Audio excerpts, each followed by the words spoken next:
Chapter 1392. At this time, Kilrog was already drenched in cold sweat. You can't possibly come to our world. You can't possibly come here. This is not your domain. It was as if he was asking himself, but also as if he was emphasizing it. It was more like an unconscious form of self-hypnosis. In his dazed state, Kilrog muttered these words over and over in a neurotic manner. What did I do wrong? No. I didn't do anything wrong. Sar was too weak. Orcs will never be slaves. Bah. What he's doing now is to turn the Horde into eternal slaves of the Alliance. This world is the territory of the orcs. It's the world of the Burning Legion. You're just a demigod from the outside world, you can't do anything. Kilrog was a smart person full of ambition. He would obey the strong, but that was under the premise that the other party had shown his decisive strength. He firmly believed that Illidan under Jaden could better fight against the detestable Alliance.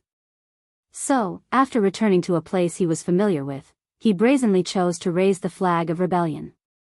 The funny thing was that when he faced Duque again, the first thing he thought of was the terrifying days when he was dominated by Duke Marcus. Continue to charge? No. No way. That guy is crazy. He can even burn his own main city, so he wouldn't care about the main city of the Draenei. The main building of Shotrath City was originally nested in the basin, and it relied on a few huge suspended tunnels for people from the outer city to directly enter the main building.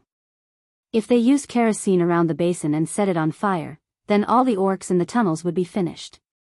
Chaotic memories floated into Kilrog's mind. The more he didn't want to think about it, the clearer his dusty memories became. The orcs had absolute military strength? Haha. That wasn't the first time.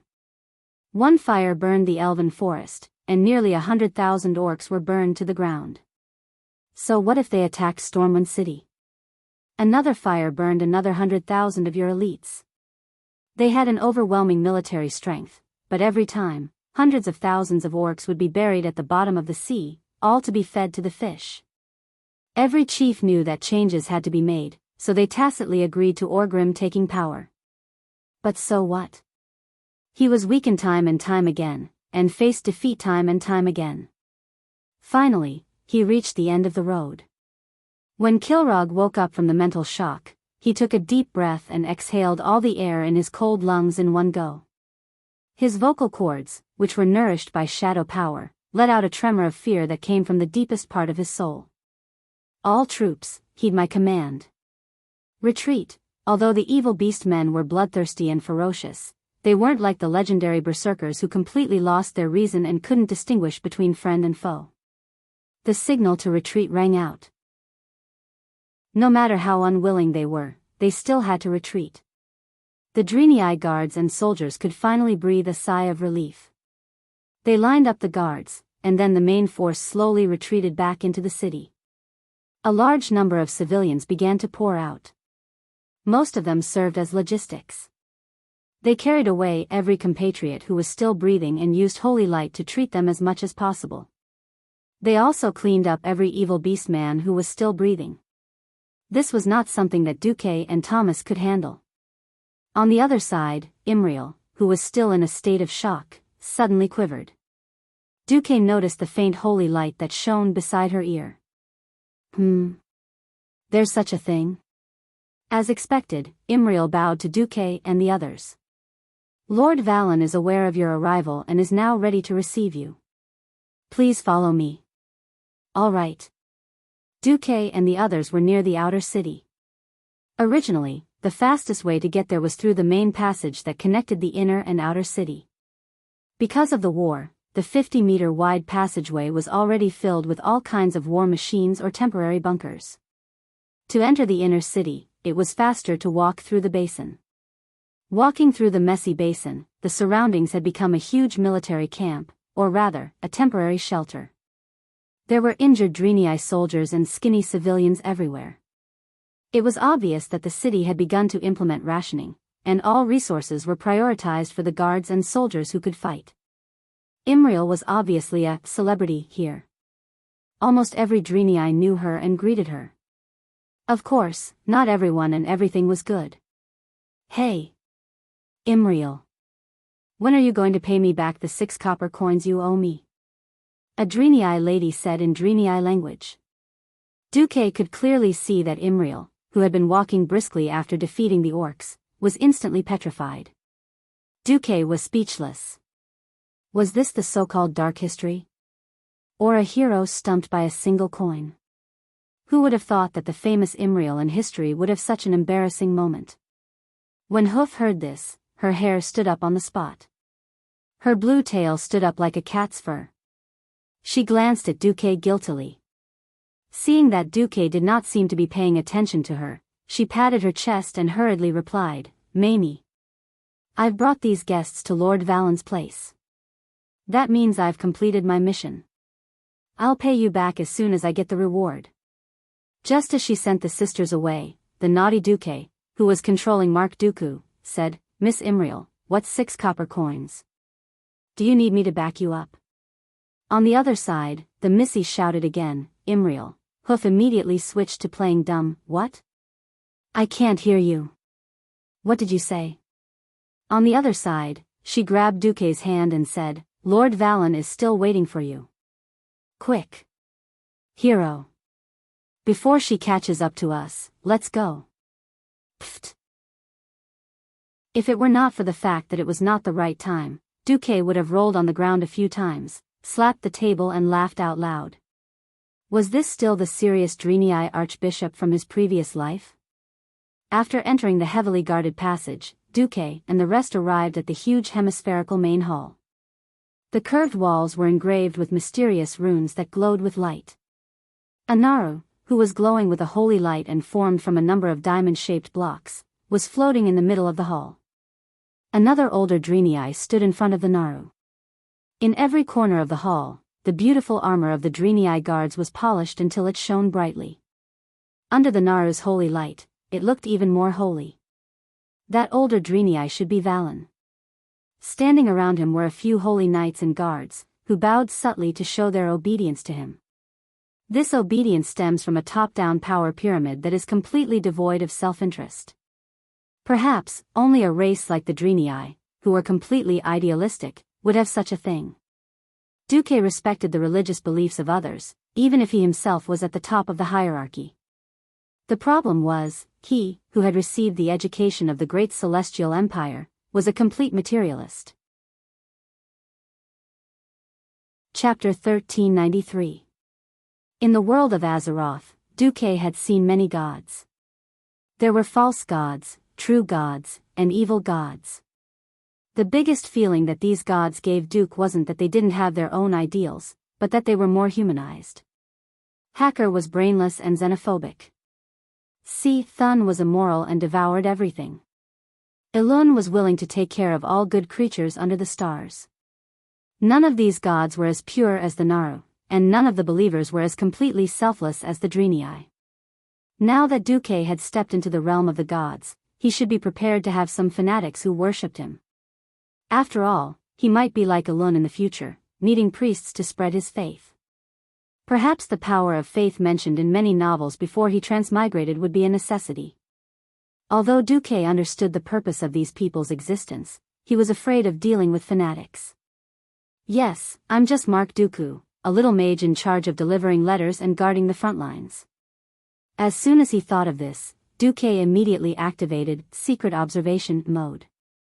At this time, a few huge figures stood in front of the team. The leader was a burly Drenii in heavy armor, the shield of Valen, the personal guard of the Prophet.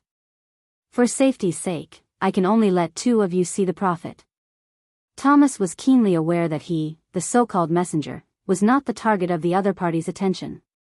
It was obvious that the scene of Duque planting the flag had stunned the Drenii. In fact, it was not just Thomas who felt this way. Even Imriel noticed that many eyes were focused on Duque. Imriel flashed a silly smile. I will wait outside. After the Prophet Valen summons you, if you still need me, I will be at your service. Thank you, Imriel. Thomas and Duque both revealed friendly smiles.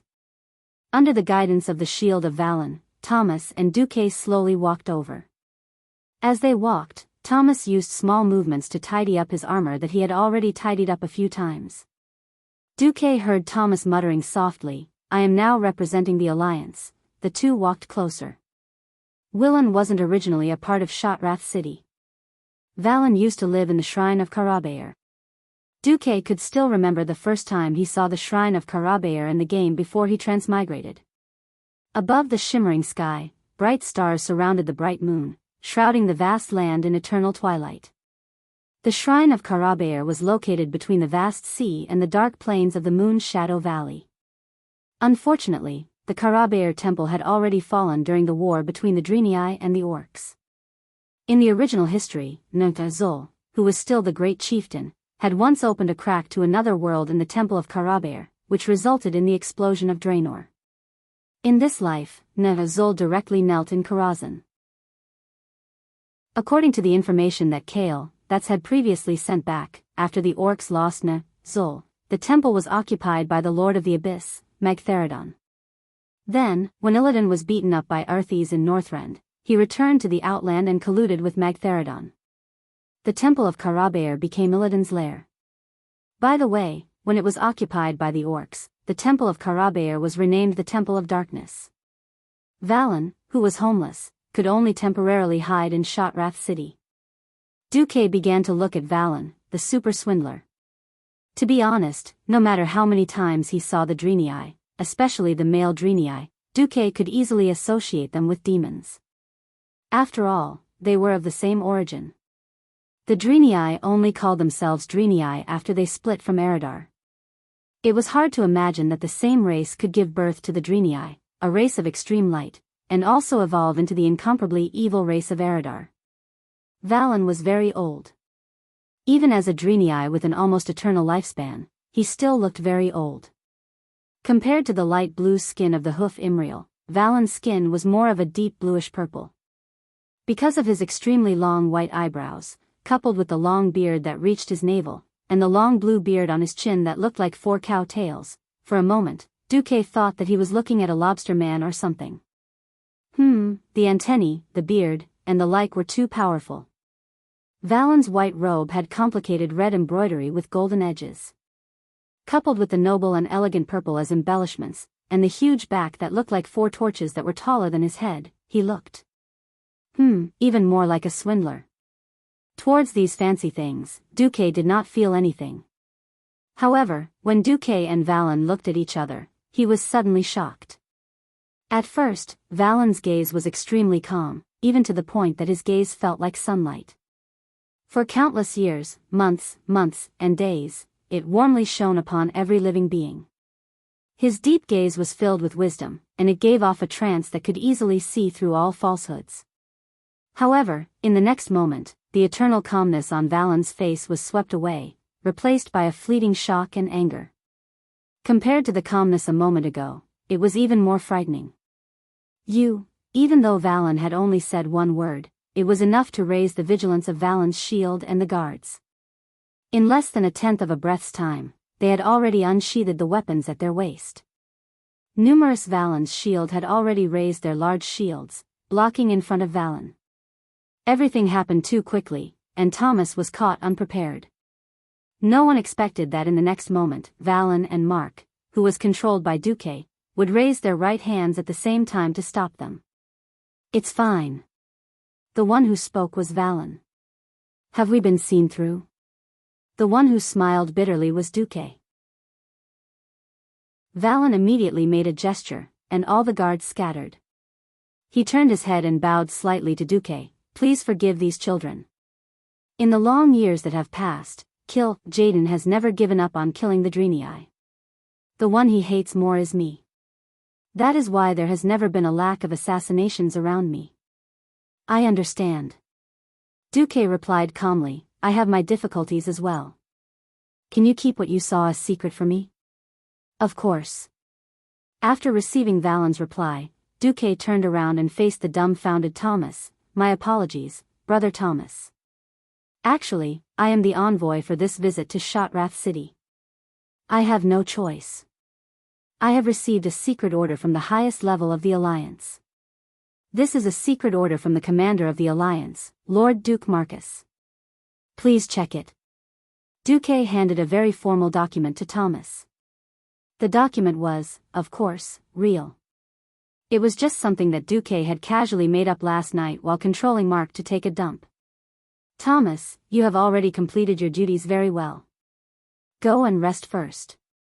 Let me discuss this with Lord Vallon. After sending off Thomas, who had a strange expression on his face, Duque faced Vallon alone. All right, let's get straight to the point. Chapter 1394. Duque was not at all surprised that Willan could see through him. Willan was originally an Eridar. This mysterious race not only had high intelligence, but they also had talents that other races could only look up to in terms of the soul and the use of various energies. Duque could trick passers-by and trick hooves, but he definitely could not trick Willan. Willan had probably already seen through the fact that this Mark Dooku in front of him did not have a soul. Thinking of the elemental line that connected from outside Shotrath City to the forehead of this person in front of him, it would be strange if Willan did not know that this Mark Dooku was a puppet. Duque guessed that Willan had also used some special backtracking methods to find out that he was a demigod or something. It was very magical. Even after Willan had done so much, Duque still did not feel touched in Karazhan's defense system or his own spiritual senses. This method was also amazing. As expected, he could not underestimate the heroes of the world. At this time, Willan spoke. The 4 lobster-like tentacles on his chin made Duque's balls ache. Was this 4 blue balls glued to his chin? I did not see through everything, but I deduced that it was you. All right, honorable guest, how should I address you? Just call me Mark Dooku. But the agreement I reached with you will be sent over in the form of an official document from Fort Glory within 3 days. Duque was still very careful. He did not doubt the loyalty of Willan's subordinates, but the Burning Legion's methods of gathering intelligence had nothing to do with loyalty. Any detail could be analyzed, and a lot of things could be calculated. Mark Dooku was not a suitable chess piece to be exposed at this time. If there was no direct video and first-hand information, then Duque, who could not leave Azeroth, could only command blindly if he really wanted to. When Willan heard Duque's words, there was an obvious sense of relief on his face. The situation of the Draenei was too bad. It should be said that they had not been well for the past 30 years. Recently, with Illidan becoming the king of the Outland, the situation of the Draenei had worsened. It wasn't that Willan hadn't come into contact with the Alliance from the alien planet called Azeroth. In his eyes, the Draenei were the natural allies of the Draenei, who had fought against the Old Horde and fought against the Burning Legion. He was also confident that he could convince any of the higher-ups of the Alliance. The problem was, if he couldn't even meet them, he would be in despair. Kale, that's took good care of the Draenei, but Kale, that sent a division to Shotrath City and ran to the Draenei's spaceship. The Draenei's retreat was important, but Shotrath City was also crucial. The most troublesome thing was that Vallon learned from the astrologer who had defected to them that the seemingly powerful Prince Kale, didn't have much say in the powerful alliance. The alliance was a union formed by a bunch of countries of different races. The foundation of the alliance was the kingdoms, so each king or leader would have a certain degree of say. The race with the largest number of kingdoms was the humans, who were the core race of the alliance. And above all the kings was the commander who was jointly elected by the kings of the various countries. That was the human mage Duke Marcus from Stormwind.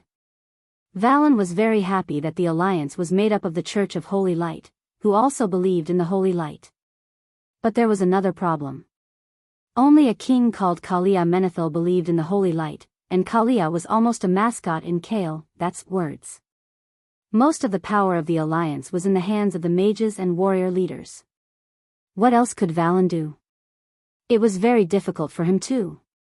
Due to the inconvenience of transportation and communication difficulties, he barely knew that the Alliance and the so-called New Horde had begun an expedition to Draenor through the astrologer's intermittent magic transmission. He also heard that it was the king of Stormwind City who had come. Vallon was both happy and nervous. For the arrival of the Alliance, Vallon could be said to have painstakingly prepared a lot of materials. Originally, Valen was already very happy to be able to get on William's good side. Who knew that after using his soul to backtrack, he would find out that the master of the puppet in front of him was actually the only demigod in the alliance. Valen was so excited that his hands were almost trembling. Although due to the situation, I was unable to reach a face-to-face exchange, I am still very grateful to the alliance's commander, His Excellency Duke Marcus, for taking this seriously. I am the one who is embarrassed that I can't come personally.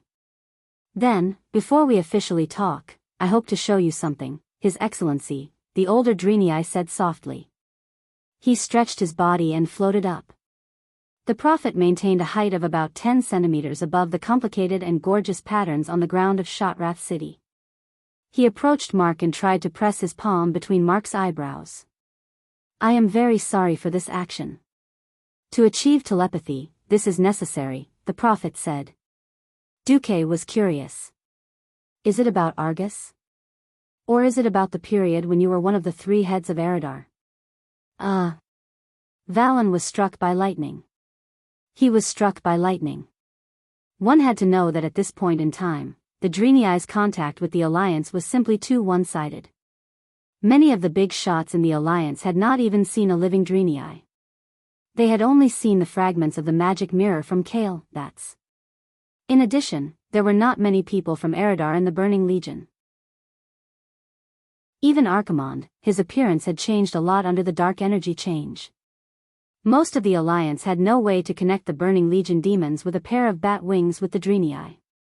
And the ones they were fighting on the front lines were still their old enemies, the Fell Orcs. Who would have thought that Duke would reveal Valen's background right from the start? That was not all. There was more to come. Don't be surprised. I once went back 10,000 years ago through the Bronze Dragon King Nozdormu, who controls time in Azeroth. There was a small mistake that time, and I mixed into the Burning Legion. I faced Kill Jaden's main body. I also know the grudge between Kill Jaden and you and your people. So, in the matter of fighting against the Burning Legion, our interests are absolutely the same.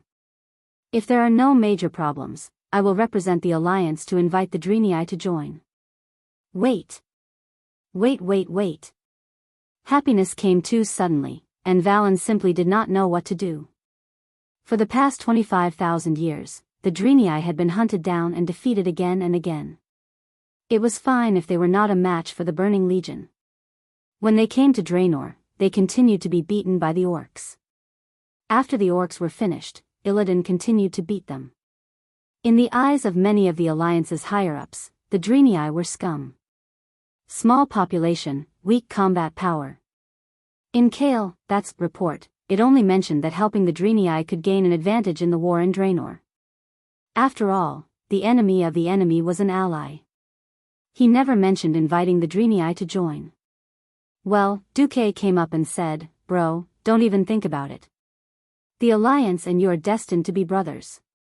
It was as if Valen had prepared for today's exam for several years, memorized countless books, and imagined countless possibilities. In the end, Duque just said, no time to explain, get in the car. Chapter 1395. Valen was still in a daze. He could not believe his ears. Didn't the Drenii need the Alliance? Of course they needed it. The intermittent encirclement of the beast men and demons had already pushed the Drenii to the brink of collapse. Now, the remaining Drenii were not even 1% of the original number. It seemed like the price of recovering Shotrath City was the loss of almost all the young adults. Look, once they walked out of this hemispherical hall, they could see dying tribesmen everywhere in the residential area. They moaned weakly in the dirty and smelly muddy water, quietly waiting for the arrival of the Grim Reaper. Holy Light was not omnipotent. Holy Light could heal wounds and soothe the soul, but Holy Light could not solve malnutrition, could not let people regrow lost limbs, and could not kill the parasites that had burrowed into the body. Although Valen did not doubt that if those evil and dirty beastmen invaded the residential area, his dying brethren would teach the invaders what willpower was and what a desperate counterattack was, this could not stop this from being the best manifestation of the cruel reality of the dying struggle. 25,000 years of fleeing did not shatter Willen's incomparably tenacious heart. If he were to fall, there would be no one else who knew the Burning Legion's background like he did. He could not fall, even if his tribesmen were all dead, even if he was the only one left. At this time, he learned about the Alliance, and that there was a world in this world that the Burning Legion could not even touch. Even the astrologer of Shotrath City showed him a short video of the Burning Legion's invasion, including Archimonde's corpse hanging on the World Tree's severed limb on Mount Hyjal. Back then, in order to boost morale, the Alliance played this video on repeat in the main cities of the Alliance for 3 months. Of course, Valen recognized that this was his old friend, Archimonde, who was at loggerheads with him back then. From that day onwards, Valen was mentally prepared to hug his thigh. Again, happiness came too suddenly, and he really didn't dare to believe it. After a short silence, there was a flash of joy. Valen bowed deeply. On behalf of 300,000 Drenii, I thank the Alliance for their generosity and acceptance. This is the honor of the Drenii. 300,000 was definitely a rough estimate. The Drenii had been killed off a long time ago, and were chased everywhere by the beastmen like ducks.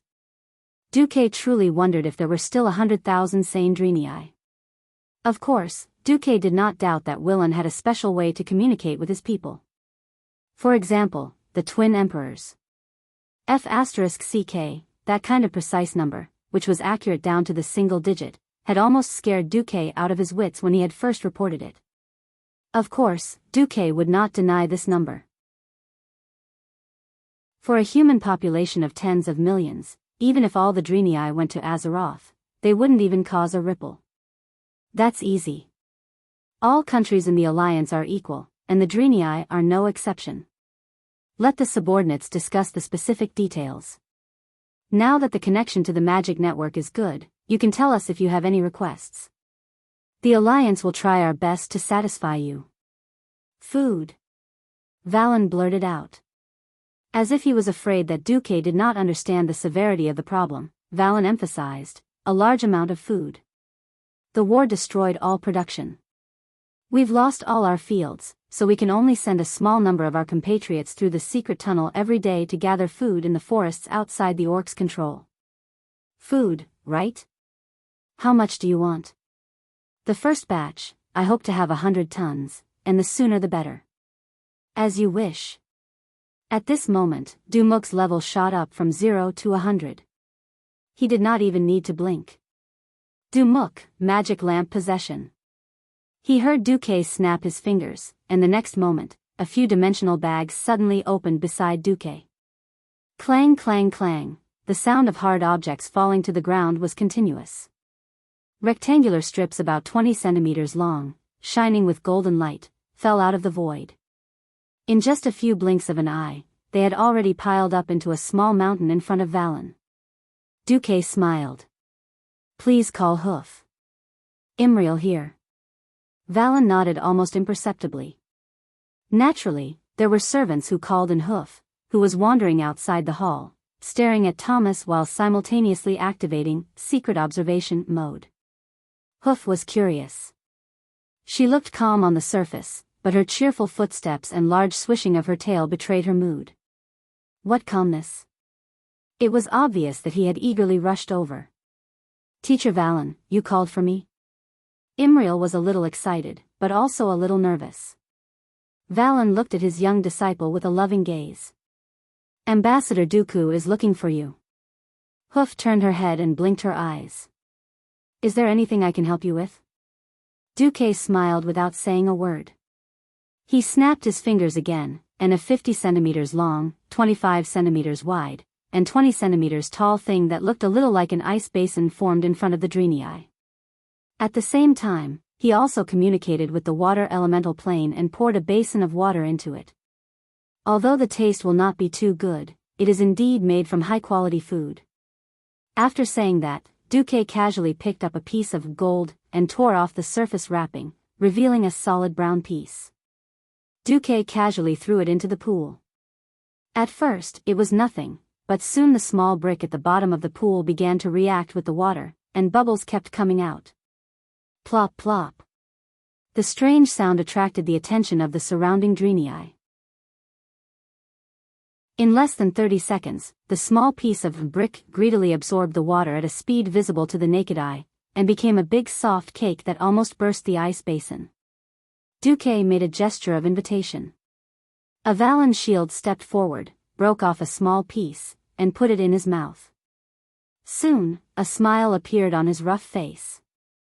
I tasted wheat, eggs, and a few plant seasonings. It is quite nutritious. Almost as soon as he finished speaking, Imriel's tail spun like a windmill. Let me try it too. With light steps, Imriel also broke off a piece. It tastes good. Why did you say it did not taste good? At this moment, in Karazhan, Duque slapped his forehead, his face full of bitter smiles. Aurelia, who was beside him, touched his nose and smiled faintly. Whether it tasted good or bad was relative. As a transmigrator, Duque's understanding of modern warfare definitely surpassed that of the world of Azeroth. He had long proposed the concept of compressed biscuits. Before Duque transmigrated, the humans and dwarves of the Azeroth all ate bread as their staple food. But during the two large-scale battles across the sea, bread was too troublesome and took up too much space. So, Duque insisted on adding things like compressed biscuits and canned fish to the logistics. To be honest, these were all warehouse goods from a few years ago, but the Draenei treated them like treasures. Chapter 1396. As a fan of the puppet army before his transmigration, and a commander who had personally led troops through many battles, Duque was well aware of how tough it was for the soldiers. Think about it. After a whole day of battle, the soldiers would be lying in the trenches or in the camp on the bloody battlefield. They would even have to soak their feet in the mud when the weather was bad. However, after a bloody battle, they would often be given a piece of black bread that was not much bigger than a palm. When this black thing did not get wet, it could be used as a brick to hit people. Although it was a staple food for the poor in this era, it was only the lowest form of protection for soldiers who desperately needed to recover their strength. It was better than nothing. Hence, after the Dark Portal defeated Arthas' Calamity army on the Lordaeron continent in 15 years, Duque took control of the alliance and proposed to make the first batch of compressed biscuits. Duque thought of a way to get the dwarves to mix the flour, and then compress it into a small piece. Alright, it had to be said that the dwarves were very capable. He still remembered the first time he saw the finished product. Duque ran over to take a bite, and almost broke his teeth on the spot. He finally managed to cut a small piece, and smashed it with a hammer, only to vomit on the spot. What the hell is this black thing? Magni shrugged. Probably engine oil? Lang looked down on Duque's lack of knowledge. Don't worry, a little engine oil won't kill anyone. When those bastards down there don't have any alcohol to drink, they still steal engine oil and mix it with water to drink. Duque rolled his eyes. These bastards thought that they had a long HP and high HP, so they were courting death. However, what the two dwarves said was the truth. During the second battle at the Dark Portal, when the Iron Stove Castle was facing a food crisis, there were still many fellows who shouted that they could go without food, but not without alcohol. Only later did they find out that the compressed biscuits were indeed compressed enough. The damn dwarves actually used a press to press the compressed biscuits, and didn't even wipe off the oil stains. Duque spent a full 3 weeks to make this bunch of violent dwarves understand that the compressed biscuits could be given to the frontline soldiers. It must be able to bite through, and there must be no impurities. It must also be waterproof and moisture-proof. Of course, this was a thing of the past. Now, the Alliance's standard military rations had been improved to the 5th version. Compressed biscuits, sealed packaged flour, canned soybeans, canned pickled dace, canned beef jerky. Most importantly, the Alliance had developed canned soup that could automatically heat up with a pull of a rope, as well as instant noodles that had poisoned countless youths before Duque's transmigration. With the addition of all kinds of new military stoves, they could eat freshly baked white bread when conditions permitted. If there were no other conditions, he could use clean water that had been filtered through a strainer to boil it. Hot soup and instant noodles would definitely not be a problem. In order to facilitate transportation, the Alliance had made many things standardized, such as boxes for storing artillery shells and canned military rations. Furthermore, the types of weapons were reduced, such as the size of the cannonballs and melee weapons. Only in terms of food, there were more and more varieties. The beef jerky alone had 5 different flavors. No matter how conservative the commanders were, they had to admit that the morale of the soldiers was much higher than before. In the past, after a big battle, the soldiers were all like dead dogs, but now they were full of energy the next day. Back then, after the battle, we only had black bread. Instead of being hacked to death by the enemy on the battlefield, we almost choked to death on our own rations. The Alliance officers who were now lieutenants and colonels complained about this the most to the soldiers. Undeniably, because of these little things that the nobles and officers couldn't see, the Alliance's support for Duque had always been full. The Drenii temporarily wouldn't be able to experience this benefit. Of course, to prevent the Drenii from grumbling in their hearts when they found out the truth, Duque decided to give them a heads up first. To be honest, these foods were eliminated by the Alliance. Because of the high compression ratio, they are the most convenient to carry in spatial storage bags. Considering that you Drenii urgently need food, we use this method, Duque said apologetically. Valen used the holy light to examine it once, and a bright smile appeared on his face. No. Being able to fill our stomachs and survive is already the greatest gift to the Drenii. I thank Commander Duke Marcus on behalf of my people. For a moment, Duque thought he was hearing things. It sounded like the voice of someone with a high favorability rating. He took the time to glance at the system. Wasn't it close? He found that his reputation rating in Shotrath City had jumped from indifferent to reverent. Needless to say, this time, he almost moved himself. To use the food that the Alliance had accumulated for 6 to 7 years and was about to expire to give a favor, and then gain a huge boost in reputation, this was a good deal. Imriel, please distribute this food to your people. Duque turned and said to the hoof. Who knew that when he turned around, Duque almost burst out laughing. Although the hoof was full of energy, it was actually starving, or it could be said that the food in Shotrath City was too bad, causing it to be gluttonous. What happened to the food test? What the hell, eating until both sides of your cheeks are full, what the hell is this? After noticing Duque's gaze, the hoof was so scared that it choked. It grabbed its neck with both hands, looking like a ghost that was about to hang itself. Woo, help, Duque was speechless. He also did not know how he understood. Anyway, he first passed a pot of water to Imriel and let her gulp it down, then helped her to pat her back a few times. Only then did she gulp down the food. Hoo, I almost thought I was going to choke to death. The hoof kept patting her chest. Duque noticed that she was choking on her tears. Valen, who was at the side, held his forehead. He was speechless, as if saying, why did I teach such a disciple? Excuse me. Valen could only smile bitterly. Duque thought of something. No, it's okay. Imriel's behavior reminded me. A person who has been starving for too long, suddenly overeating, will cause sudden death. So even if the food is distributed, please slowly increase it. Valen was slightly stunned, and the gratitude in his heart increased. A person who can think of such details is indeed a person whose heart is filled with holy light. Duque was speechless. Alright, a few words can bring up the topic of holy light again. I, who was seriously discussing scientific knowledge with a fraud, feel so helpless. On the other side, Duque and Valen were discussing the next step of cooperation. On the other side, Imriel, surrounded by the guards, had already begun to distribute food. We have already joined the Alliance, from the world of Azeroth. This alliance has defeated the Horde more than once. They even killed the first chief of the Horde, Black Hand. The Alliance has just sent people to deliver food.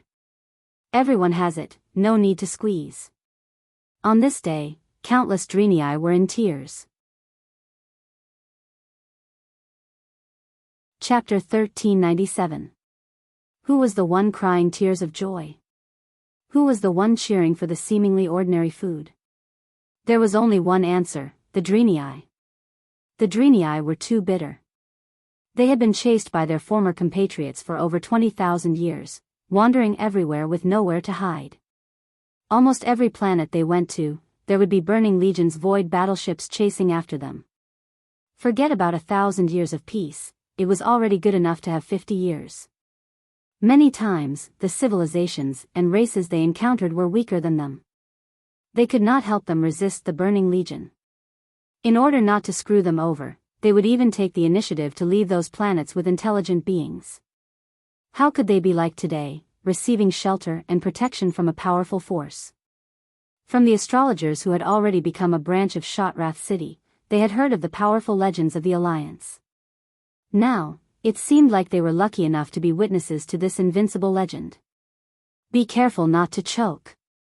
If you've been hungry for too long, your stomach won't be able to take it if you suddenly eat too much.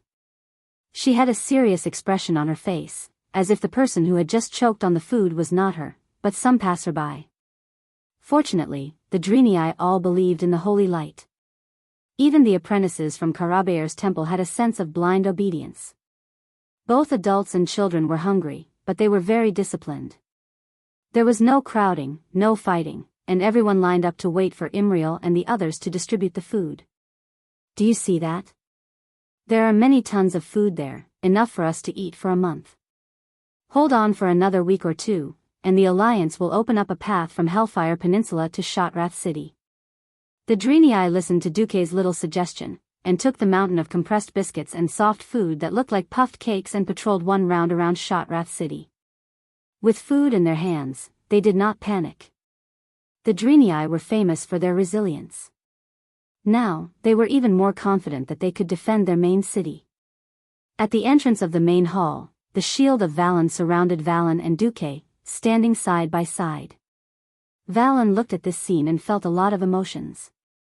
I really didn't expect this. There are many things that you didn't expect. The Dreenii joining the Alliance is a win-win for all of Azeroth and the Dreenii. The Alliance needs your technology and the guidance of the Holy Light. You need the Alliance's combat power and protection. We are natural allies, aren't we? Indeed. Valen nodded. Nothing could be more beautiful than this union. One had to know that within the Alliance, the Church of Holy Light was a pillar that transcended nations and races.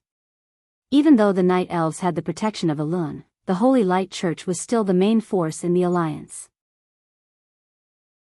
Coincidentally, ever since Alonso's and Uther died, the position of Archbishop of Holy Light had been vacant.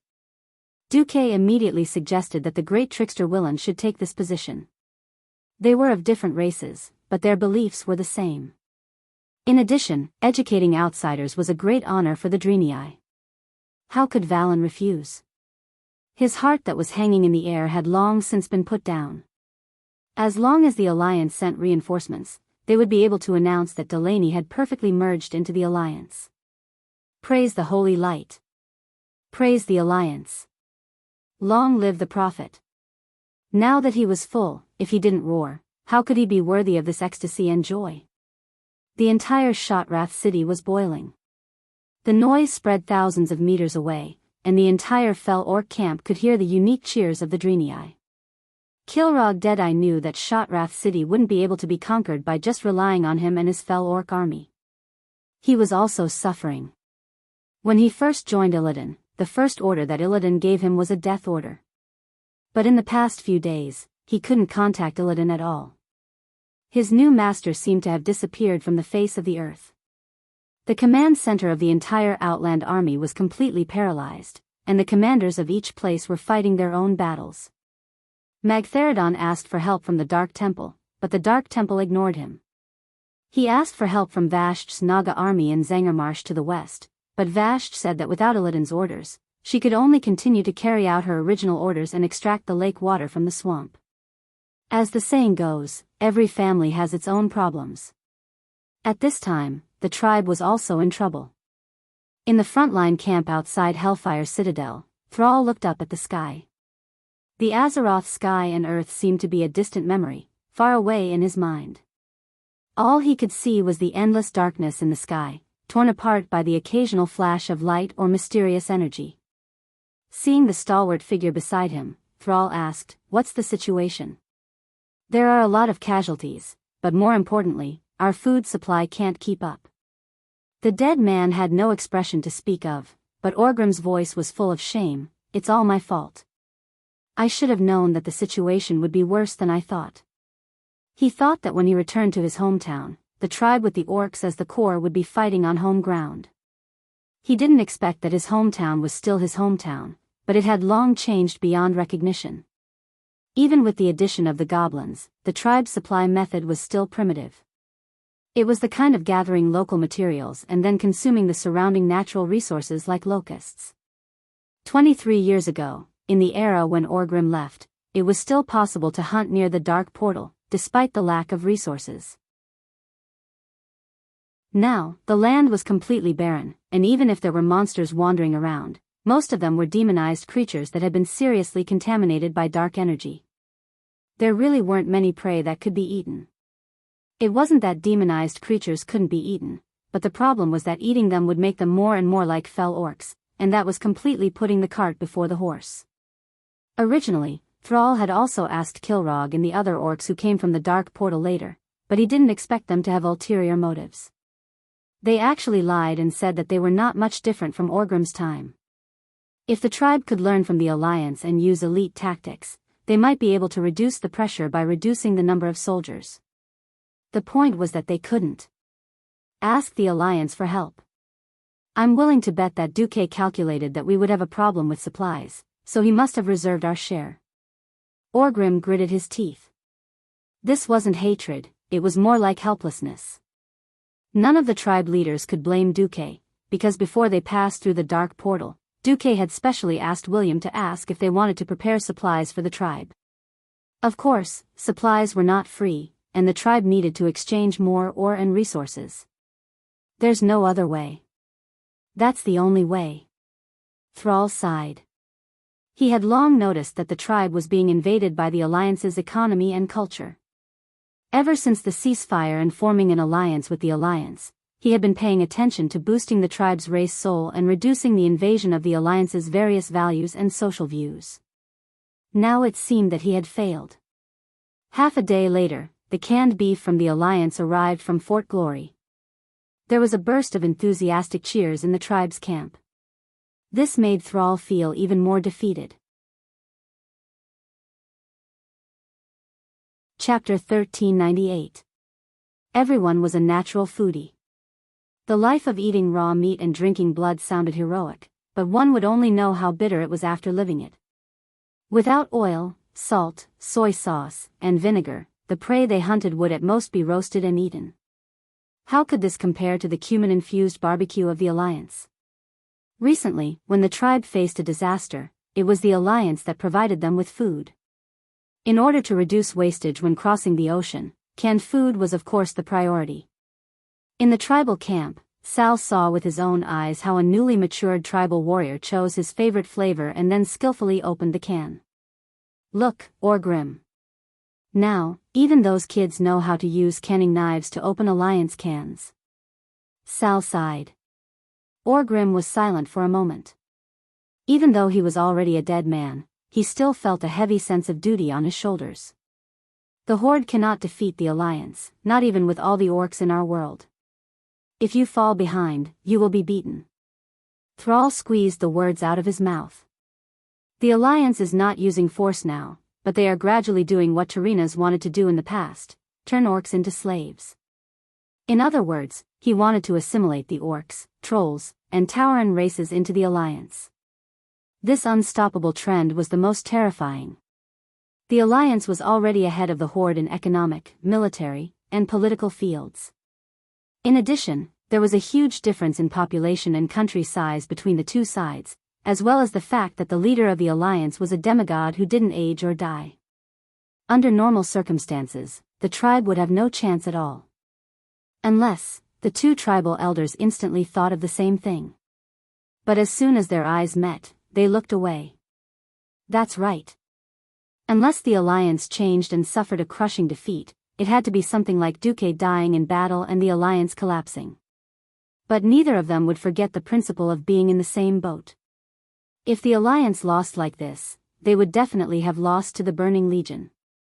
Perhaps this was a chance for the Horde to rise up, but it was more likely that the Horde would be destroyed along with the alliance.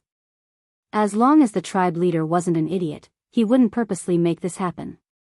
Sigh. Do your best. It was November 2nd. On this day, good news finally came from the Allied army. William led half of the Alliance's hero team to kill the Lord of the Abyss, Magtheridon. 2 days later, the main force of the Horde conquered the entire Hellfire Citadel. At this point, the first goal of the Allied forces had been achieved. There were 2 general directions in front of the Allied forces. The first was to charge west into Zangermarsch. If they could open up the swamp, then the Allied army's choices would become more plentiful. They could turn north into Blade Peak and chase after those traitors who betrayed the tribe. Finally, they could go further north to the Nether Storm and settle all the unstable factors. They could also head south of the swamp and enter Nagrand, where most of the normal orcs lived. The second was to enter Terakar Forest from the southwest. He would completely establish a connection with the Draenei, and then use Shotrath City as a base and supply transfer point. However, the following march would not be easy. This was because the Auchenton area in the southern part of the Taroka forest was completely out of control. There were a large number of undead creatures, Illidan's lackeys, and the crowmen. Of course, they could directly attack Moon's Shadow Valley from the east of Shotrath City, where Illidan's lair, the Black Temple, was located. But if he did that, he would run the risk of his retreat being cut off. Because Vashj could easily ambush the Allied army supply line. No army could withstand this kind of attack from the front and back. However, the Allied army could not avoid it at all. From Fort Glory to Shotrath City, Duque and his party could be said to have a smooth journey. That was under the premise that the Nagas did not make a move. Because on the road from the Thorn Cliffs to Shotrath City, not far to the north was Lake Hermia. That lake was connected to Zangermarsch. Within 5 kilometers of the water, it was definitely the Nagas' world. In the Allied army meeting, the leaders of the Alliance and the Horde were all worried. Don't you have Nagas in the Alliance? How about letting them go into the swamp and fight with that Vashj? Orgrim would never forget how the elites of the Blackrock clan under his command were tortured to the point of crying for their parents 20 years ago. It was the same in South Shore, and it was the same in the hinterland's Seaview Cliff. Varian smiled bitterly and shook his head. I've already asked. I've also asked Duque to borrow that Naga. Did Duque refuse? Sal asked. No, the point is that Duque thinks that Vashj is likely to be a demigod. He doesn't have any good suggestions to give us. This time, the faces of the leaders did not look good. They were good at fighting on land, and barely passable in air battles. When it came to water battles, they could only be a group of salted fish shouting 666 at the side. Even with underwater breathing magic, it was useless. Did they have to go into the water wearing metal cans? There was no need to fight, they would sink directly to the bottom of the water. Once the duration of the magic ended, they could only type GG amidst the laughter of the Nagas. Can we only find a breakthrough from Taroka? Orgrim muttered. Varian let out a breath of turbid air. Fandral. In the name of the commander of the Alliance Expeditionary Army, I order you to lead the Cenarian Expeditionary Army and build a forward base just past the Thornfang region. You will think of a way to deal with Vashj's Naga troops. At the very least, you must restrain her. Fandral Staghelm said bitterly. Ever since Du made a small report before Isra left, Fandral's position in the Cenarian Assembly had become a little unstable. Tyrant had sent him to the Outland with a single order. Under the double pressure, he had no choice but to obey. Alright, it was not wrong to let the Druids deal with the underwater creatures. After all, only the Druids could transform into seals and have underwater combat power. Ignoring the constipated Fandral, the Alliance and the Horde began to discuss the defense of Taroka. The final result of the discussion was that the alliance would defend Lake Hermia in the north of Turoka Forest, be responsible for transforming Shotrath City, and build a fortress at the entrance of the Moon's Shadow Valley to prevent Illidan's counterattack. The Horde would focus on attacking the Auchinton area and opening up the road to Nagran so that more orcs could join the alliance. This plan did not seem fair at all. The alliance had to divide their forces, and the burden was also heavy. As the leader, one had to have the responsibility of leading. Now that the alliance was stronger, this was the only way. In Karazhan, Duque finished reading the copy of the conference report sent by Varian, threw it aside, and rubbed his eyebrows. I didn't expect Vasht to become such a huge problem. On the surface, once the road to Nagrand was opened, it was possible to take 1,000,000 Horde troops and ignore Vasht and directly attack the Black Temple. But in reality, that was not the case. In the Outland, the teleportation portal was quite unstable. At most, Duque could open up a teleportation portal that was specifically connected to Shotrath City, but he could not guarantee a teleportation portal that continued to the front lines of the Moon's Shadow Valley. Without a guarantee of supplies, he could not expect the frontline soldiers to have any combat power. I still have to deal with Vasht first. Chapter 1399. Duque never felt that Vasht was very strong. Even in the game before he transmigrated, the team led by Duque only took about 3 days to complete the first kill. In the reality of this life, Vasht became a big problem. If a Naga was more than 5 kilometers away from any large body of water, their strength would greatly decrease.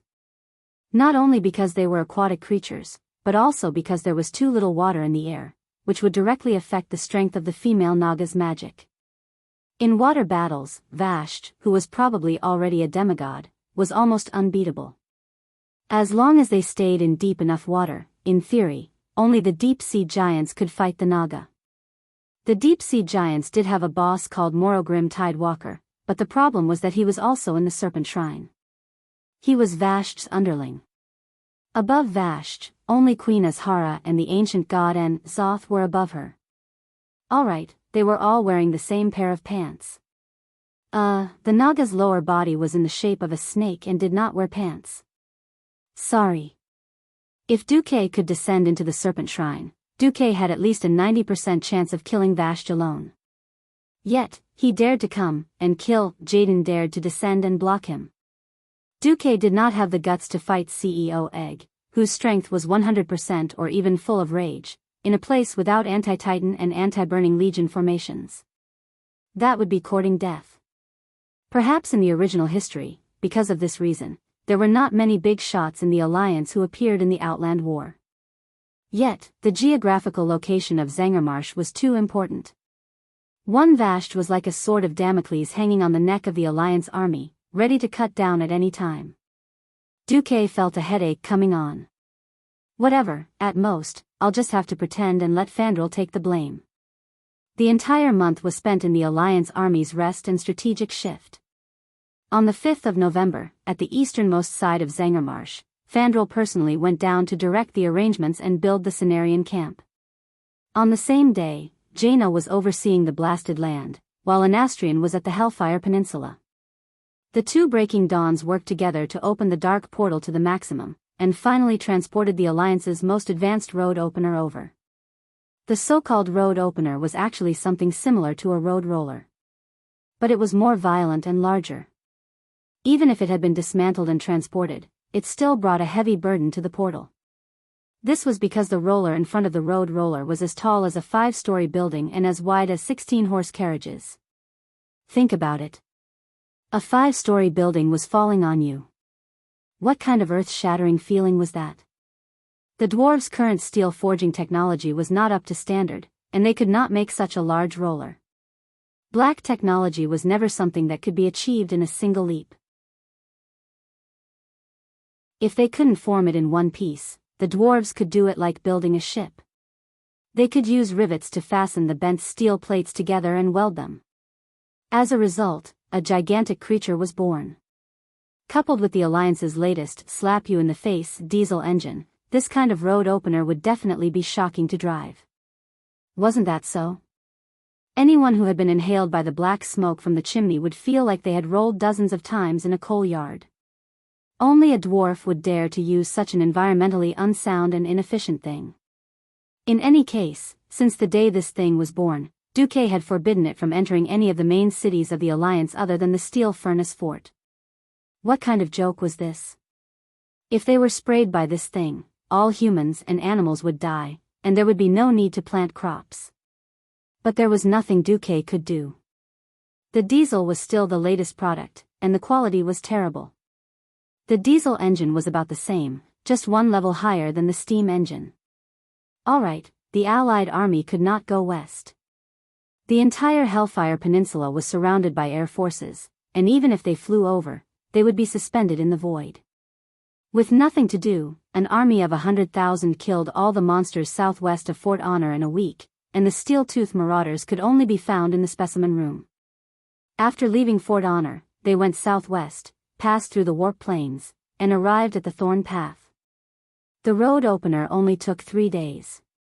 The intersecting, steel-hard, scalp-numbing thicket of thorns gave off a continuous series of explosions under the pressure of the road opener. Weren't you very hard? Weren't you not afraid of fire? Come. Who's afraid of who in a head-on fight? After the unreasonable road roller rolled over, the diesel bulldozer went up, and the dwarven construction team followed to pave the road and bridge. In any case, after 3 days of rumbling, they finally opened up a wide road that was comparable to the Glorious Avenue. In the Thorn Cliff, Duque, Thomas, Imriel, and a dozen Dreenii stood on the side of the road. Seeing the huge road opener completely flattening the thorn forest, which was once the Dreenii's forbidden land, Imriel and the others were stunned. Is this the strength of the Alliance? Imriel's tail kept spinning, and the curiosity of a young girl was evident on her face. Haha. The Dreenii's technology level is actually very high. It's just that you lack energy. To be honest, Duque had his eyes on their black technology. If they could solve the problem of energy supply, the Dreenei's interstellar warships and whatnot would be high-end. Compared to the Dreenii, Azeroth's so-called latest diesel-flying battleship was nothing. Although Duque would protect the Dreenii, he must also get his hands on their technology. But now was not the time. Duque could not bring himself to ask them to sell their bodies, land, and ancestral graves as soon as they entered the Alliance. Moreover, before confirming that the Alliance had the strength to fight against the Burning Legion, Willan, that old faker, would not give them any solid information. At this time, Duque and the others saw the mission officer of Glory Fort, and a damn dwarf with a particularly strong aura, the first person in the Alliance's mechanized forces, Bulang Bronzebeard. He was not the king, but most of the time, his authority was greater than the king's, because most of the Alliance's new weapons were created by him. Seeing such an important person walking over, how could Thomas not be nervous? He is. Imriel asked softly, and at the same time, half of her body hid behind Duque, and pulled on Duque's robe. Oh, the dwarf Prince Bulang Bronzebeard, an important person. But it's okay, he's easy to get along with, Duque replied softly. Oh, you're the one with an outstanding battle record, the one who led a small team to make contact with Shotrath City, Mark Dooku? I heard that you were also the one who surveyed and evaluated the terrain. Bulang came over and handed over a flat metal bottle. Needless to say, that must be Bulang's collection of strong liquor. Dwarves did not beat around the bush. Giving you liquor meant that they thought highly of you, and wanted to make friends with you. Friendship was deep, and one gulp was enough. Duke didn't say anything and gulped it all down in one gulp. His face was not red, and he was not out of breath. Oh. Mage boy, you have a good alcohol tolerance. Bulang gave a thumbs up. This is my special brew. It's 80 degrees, and a normal human would pass out in 2 mouthfuls. The Dalajan mages are very slow, saying that it will affect the brain, and they won't drink it no matter what. It's not interesting at all. Duque laughed. This was not his real body. All the food that entered the artificial stomach would be stirred, and it would not affect the body at all. It turned out that by controlling the artificial humans, one could pretend to be the god of wine. Duque smiled slightly. I was born. Chapter 1400. Some people were born unable to drink, and they would get drunk the moment they touched alcohol. There were also people who were born without getting drunk. It couldn't be helped. The enzymes in their bodies were especially active when they were born. The dwarves didn't understand this stuff, but they knew that there was a difference in alcohol tolerance between people. Bulang was amused by Mark's answer. Good. You have guts. I'll take you as my friend. Pfft. At that moment, Duque, who was playing a remote control game in Karazhan, burst out laughing. He controlled Mark and replied calmly, Thank you. Mark Dooku, a puppet without self-awareness or even a brain, was born without the possibility of getting drunk. If Bulang foolishly competed with Mark in drinking, he wouldn't be able to win even if he drank until his liver exploded. Fortunately, Bulang wasn't so free to compete in drinking with a new little wizard in his eyes. Sigh. Such a magnificent piece of equipment is useless for pushing down thorns. What a pity. Bulang took out another bottle of wine, took a sip, and muttered casually. Oh, what else can it be used for? Duque asked casually. For large-scale projects, flattening the ground, or filling in the river. Filling in the river? This idea suddenly struck Duque's mind like a bolt of lightning. In Karazhan, Duque suddenly had an idea. He seemed to have grasped something important. Filling in the river? Reclaiming the lake? Wait, wouldn't this be? Duque was excited. Instinctively, he controlled Mark Dooku and grabbed Brian's shoulder, which was as thick as a wall. I got it. He said. I got it. We don't have to fight with Vash's Naga in the water. We can fill the lake in Terakar forest with soil and make a dam or something at the pass. The Naga can come or not if they want. Oh. Bulang looked very excited. He was also deeply shocked by this extraordinary idea. Good idea. This way, we don't have to care about those druids who worship nature. We can just use science to flatten everything. Yes. Flatten everything. Duque shouted. At the side, a group of people were looking at the two figures, one tall and one short, shouting at each other. The dwarf's secret chamber guards were not surprised, but Thomas was very surprised. Hoof looked as if he did not know what they were talking about and thought it was very impressive, and followed up with, oh. What they didn't know was that at this very moment, at the eastern edge of Zangarmarsh, bordering the Hellfire Peninsula, a battle to the death was going on. The muddy lake water was constantly surging, and from time to time, large blobs of blood would emerge. At the bottom of the lake where the visibility was terrible, all tactics and coordination were just nonsense. Although it was a probing battle, if he couldn't gather any information and reported the losses to the higher-ups, he really didn't know what would happen to him. Over the past few days, he had come to understand what kind of person Varian Rin, the commander of the Outland Allied Forces, was. Compared to the highly acclaimed Duke Marcus, Varian's actions were more unyielding.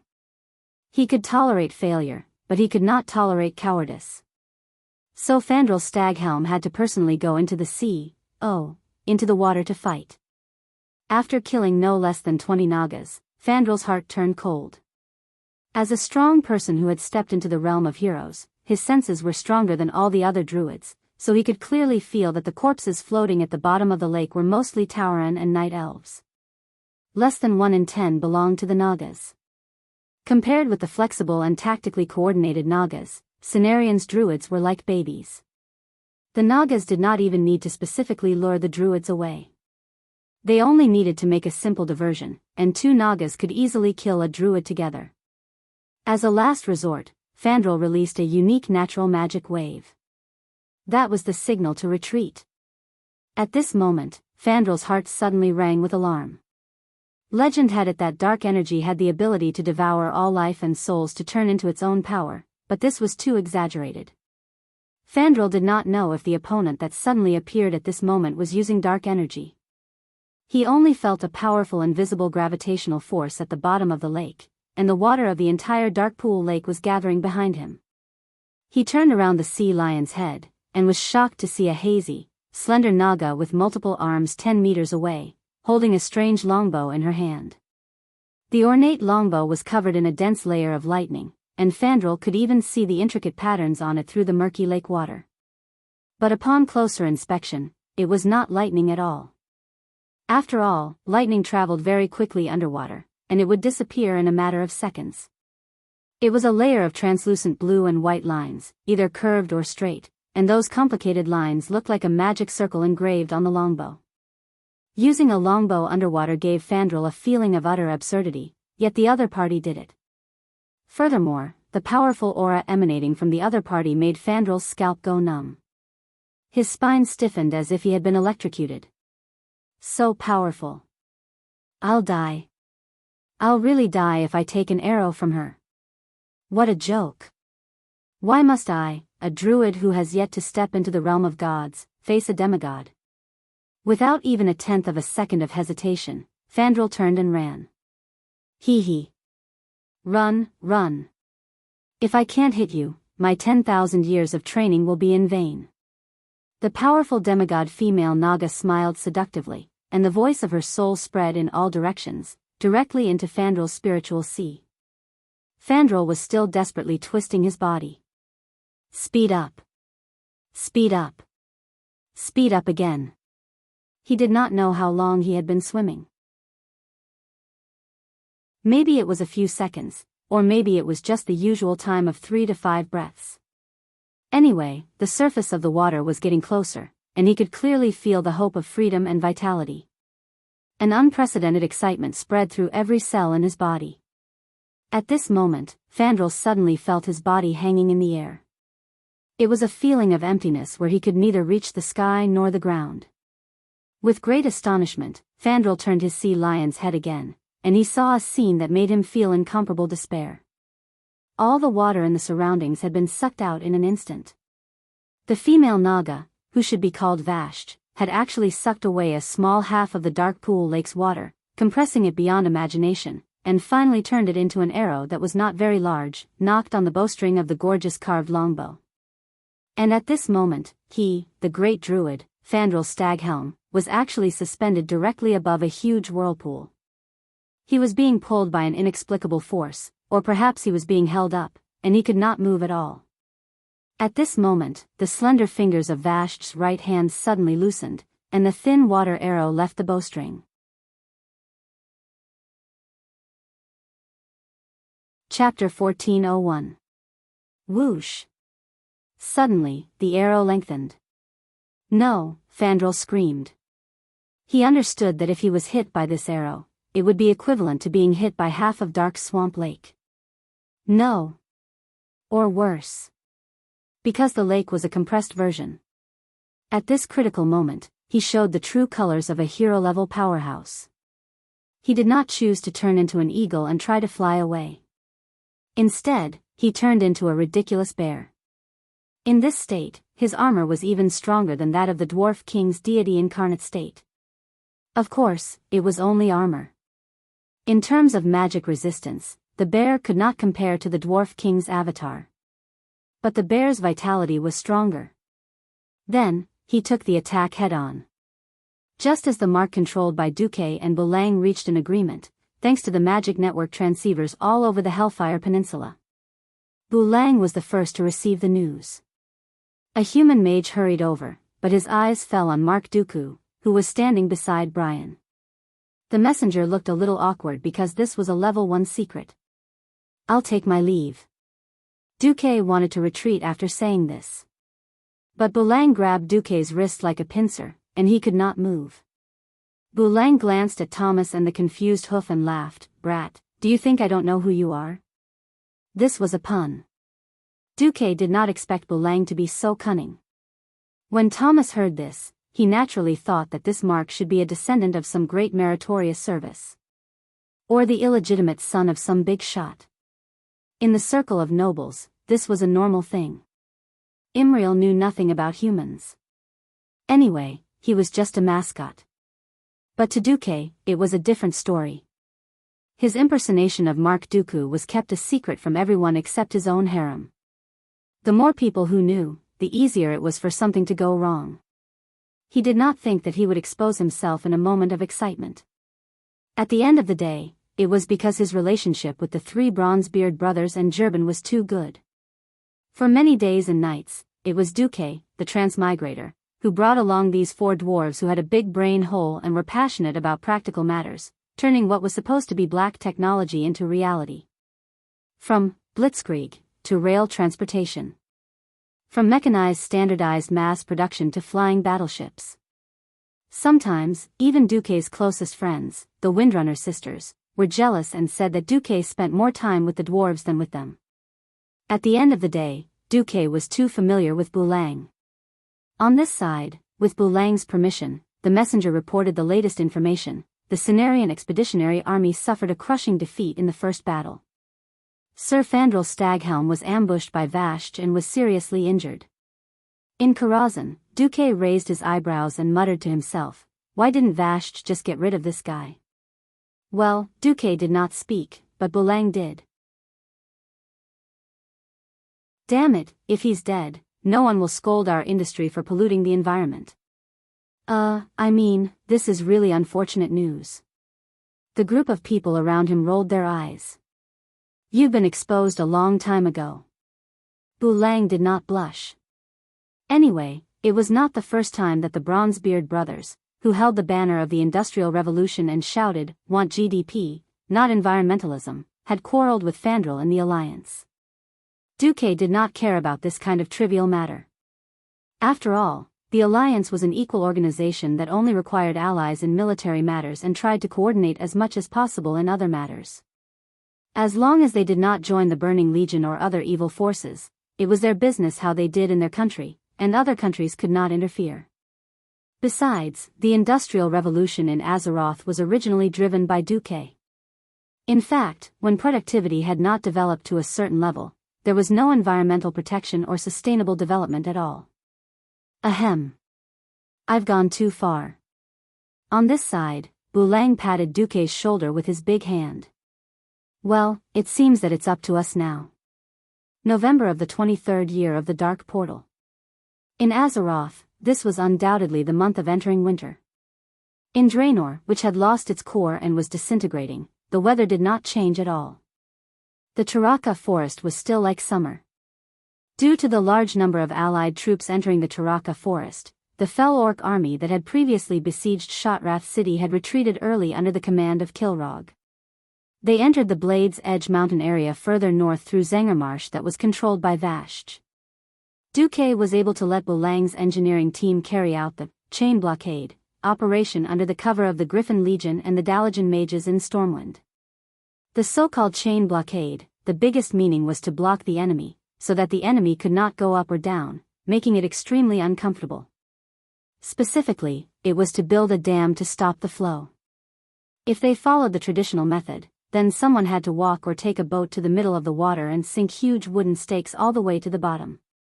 Then, using this as a foundation, they would throw sandbags or something to block the lake water and cut off the entire mouth of the lake. Finally, they would slowly build a dam. If this method was used in a peaceful place, it would not be too much of a problem. But in Dark Swamp Village, where strong enemies were watching from the side, it would be a little dangerous.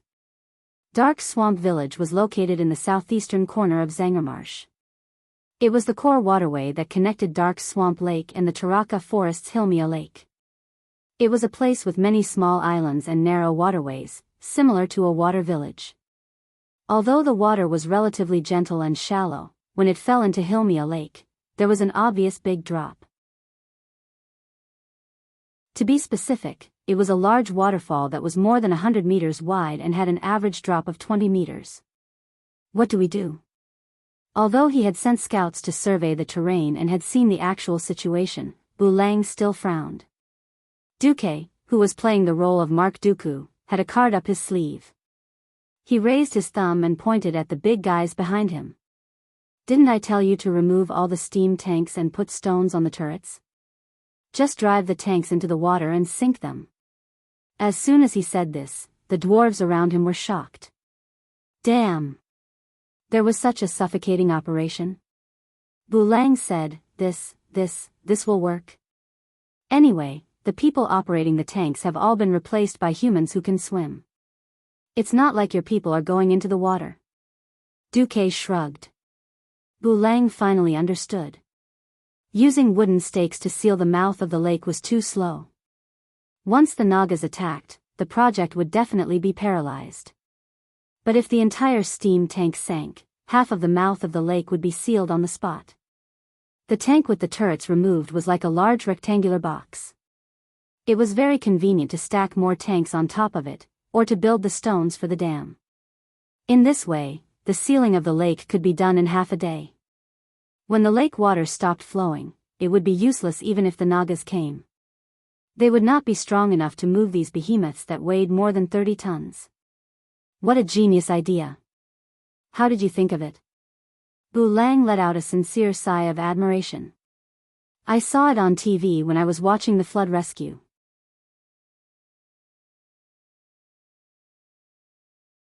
Chapter 1402. When the water level was high, the sandbags would be washed away as soon as they were thrown in.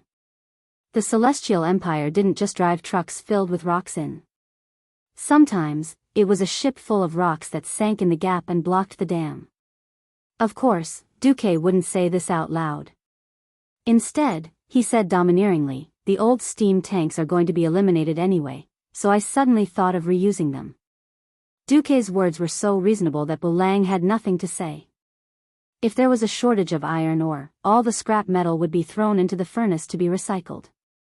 As long as they had the manpower and resources, it wouldn't be a problem to refine a batch of high-grade iron ingots or even steel ingots. There was a precondition: manpower and resources. The iron furnace castle itself was a large mine. Although it had been excavated for 1,000 years, there were still no signs of it being exhausted. In addition, they had recently obtained large amounts of metal ingots from the tribe, copper from Duroder, iron from Stonetalan Mountain and Feralas, gold and mithril from the Thousand Needles Forest. All the ore had been transported to Theramore, smelted into metal ingots, and then transported across the sea to the Iron Furnace Castle, the largest factory in the Alliance. Because ready-made metal ingots were more useful, there was no place to use the old steam tanks made from low-grade iron plates.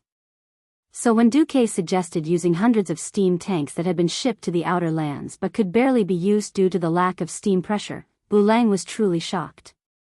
If Duque wasn't wearing this unfamiliar face right now, that would be even better. Bulang also knew that Duque was in trouble, so he waved his hand and gave the order to start. The mouth of the lake to the south of Dark Lake Village wasn't an area that Vashj focused on defending.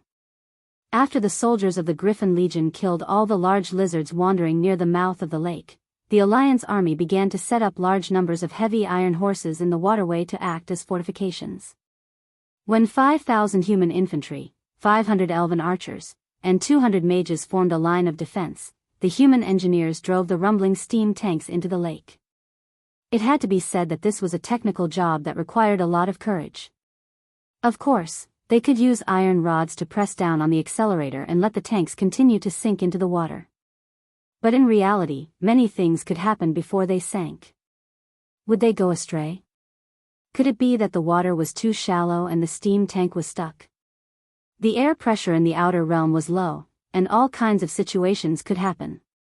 All of these required the pilot to use his own experience and skills to adjust. More than once, Duque had seen the tank soldiers from Stormwind.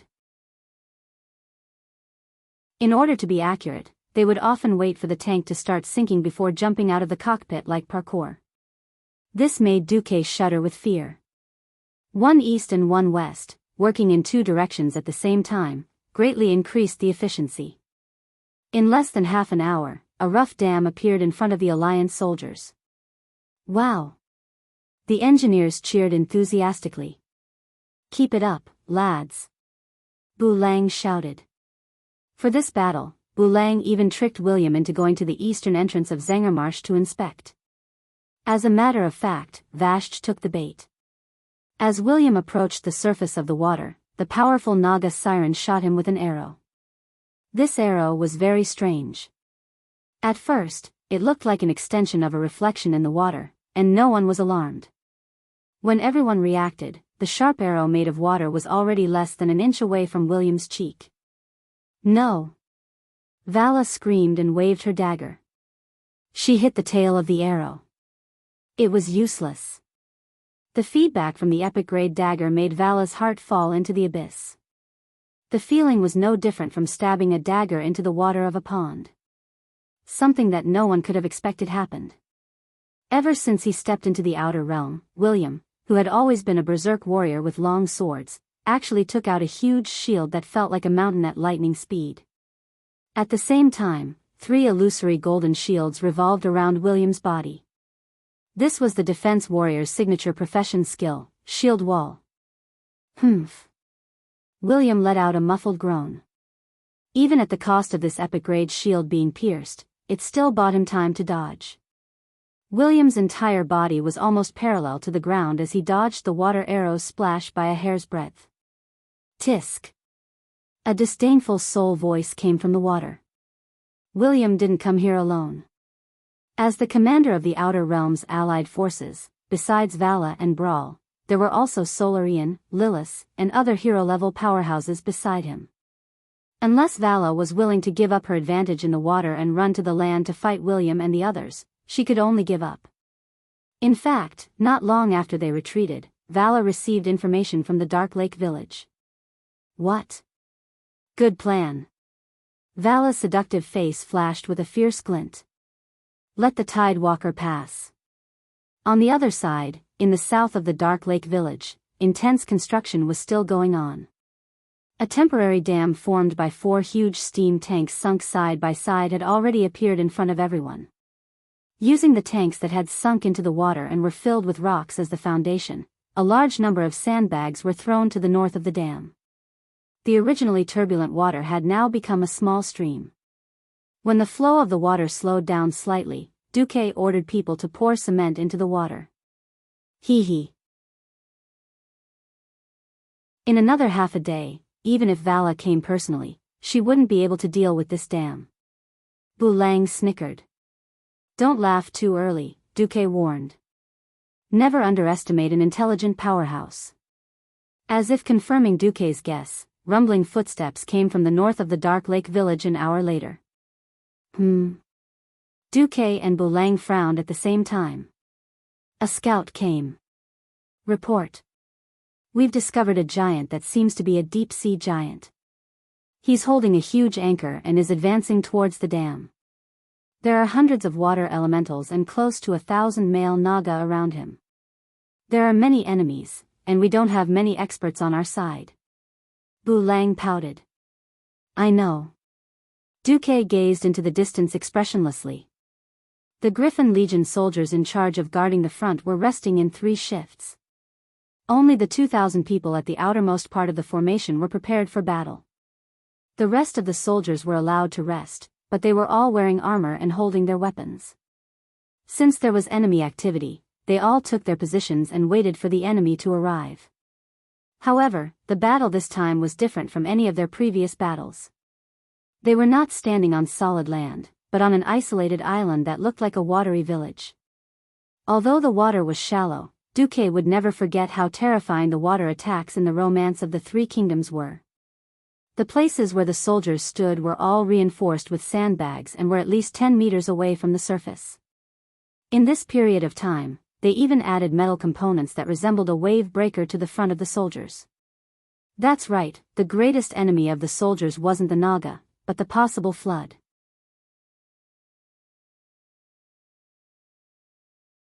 Chapter 1403. The Naga army had arrived. Vast and mighty. It seemed that the alliance had more people, but the quality of the Naga soldiers was higher.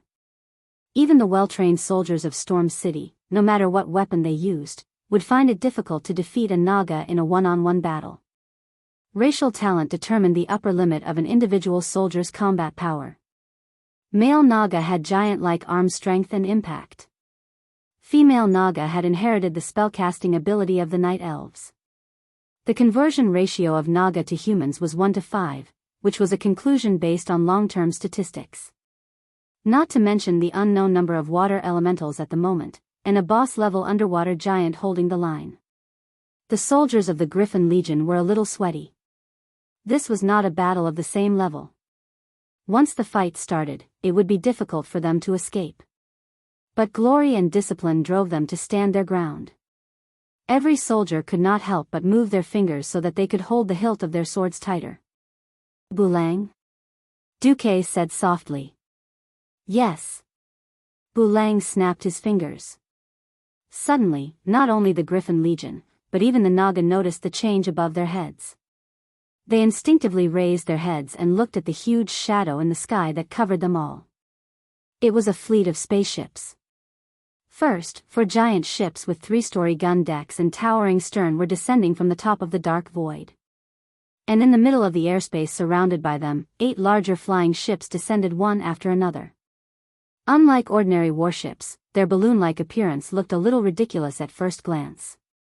Judging from the appearance of only a single-story gun deck, this should be a transport ship. Every ship, including these transport ships, was bobbing up and down in the storm above Draenor, swaying left and right, as if they would fall at any time.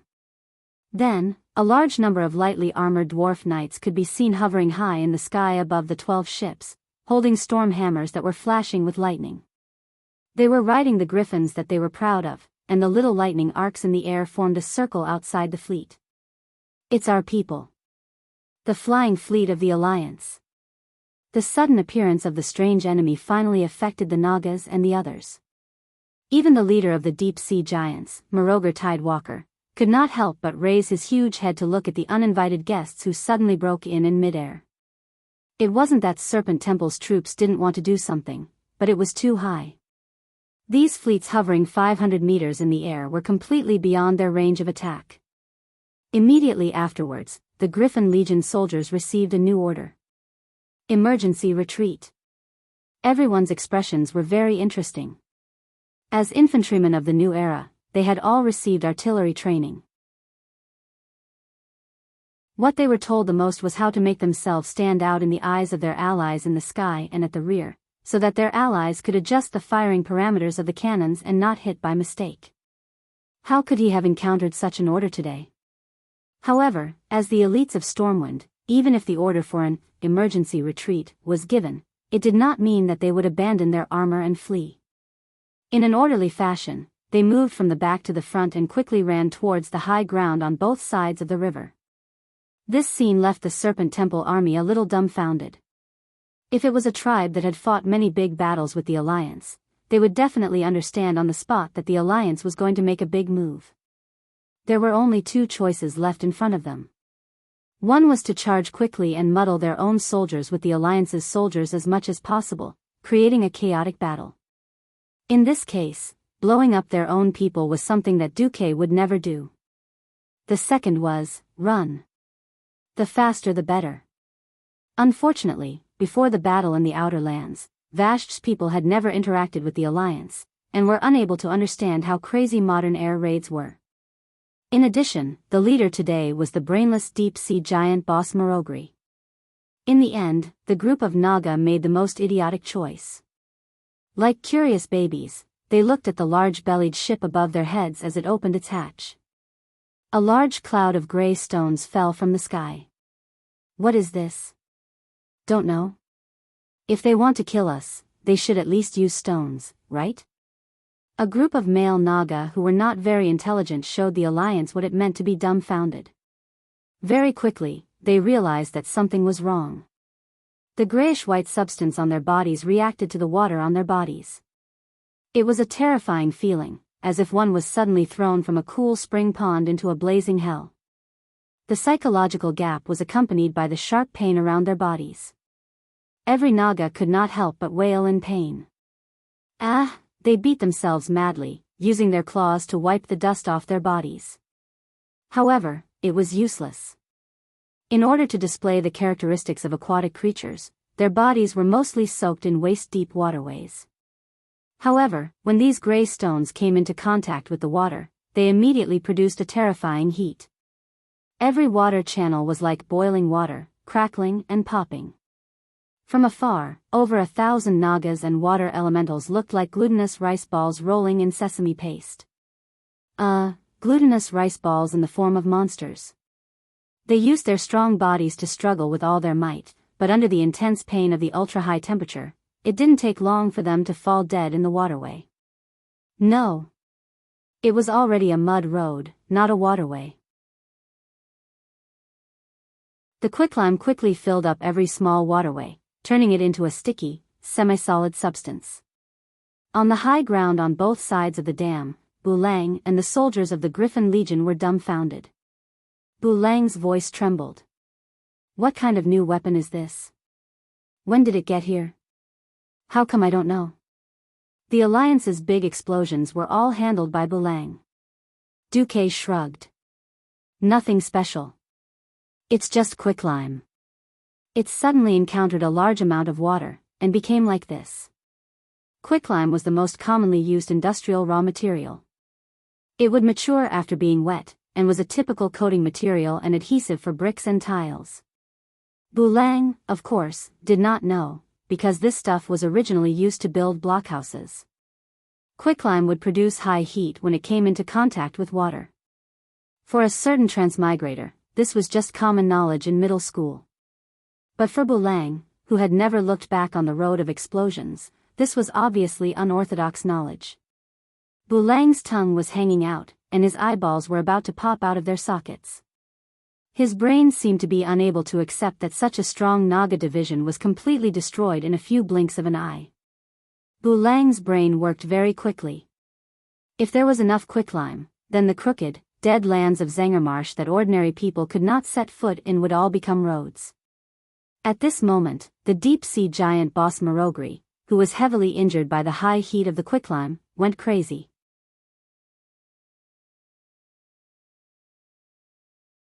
Chapter 1404. The condition of the ground was terrible.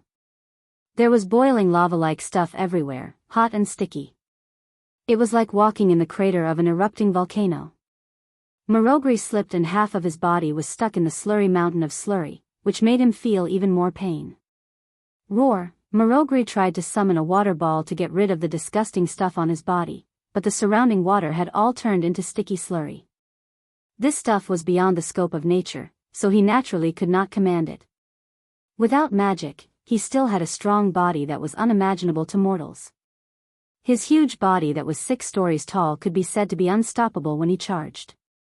After letting out a roar, he instinctively identified a direction and launched a violent charge. Originally, seeing such a formation, the Alliance infantrymen would probably be scared to the point of peeing their pants. If he had not been blinded by the limestone, a ridiculous tragedy was born. If he had charged in the right direction, whether it was the tiny human infantrymen or the few diesel tanks, they would not have been able to stop him. Unfortunately, he charged in the wrong direction. Dark Swamp Village was originally not directly under Vasht's territory. It belonged to a group of broken. These Drenii who had lost their minds had to add the new label of unlucky, in addition to losing their minds. The brute force of the deep-sea giant boss was not something that their crude houses built with straw and wood could resist. Not only the houses, but even the huge stone mushrooms unique to Zangarmarsh were also affected.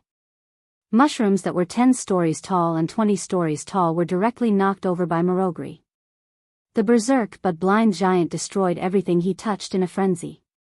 Broken wood, thatch, and stone mushroom fragments exploded, splattering in all directions like rain. Fire! In the sky, the commander of the flying battleship ordered. The hatch of the cannon opened, and the cutting-edge cannons aimed at the giant, roaring loudly.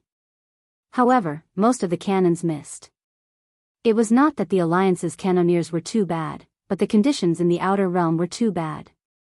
Without the core, it was already a miracle that Delano could still maintain an atmosphere that did not collapse. It was difficult to expect there to be any stable airflow or even air circulation in the sky of the outer realm. Because of the unstable airflow, all the flying battleships were like wild horses running wildly. No one knew which direction they would turn in the next moment. After all, the flying battleships were not birds of prey that could fly in the sky. Birds could instinctively adjust their body balance.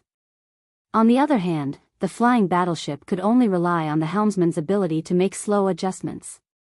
To be honest, it was already a miracle for them to be able to fly into the sky and conduct an airdrop. Duque rolled his eyes. Clearly, in the irregular gales of the outland, flying warships could be used to blow up huge fortresses and fortresses. It would be a joke to think of covering fire. Bulang couldn't bear to watch such a terrible bombardment. He snapped his fingers. The dwarf artillerymen who had been deployed on both sides of the dam immediately lifted the camouflage net made of ropes and large pieces of leaves, revealing the cannons underneath. This time, his aim was much better. As a cannon that had long been calibrated to shoot the elements, it could fire one shot in less than 30 seconds. The power of the new breech-loading cannon was also displayed at this time.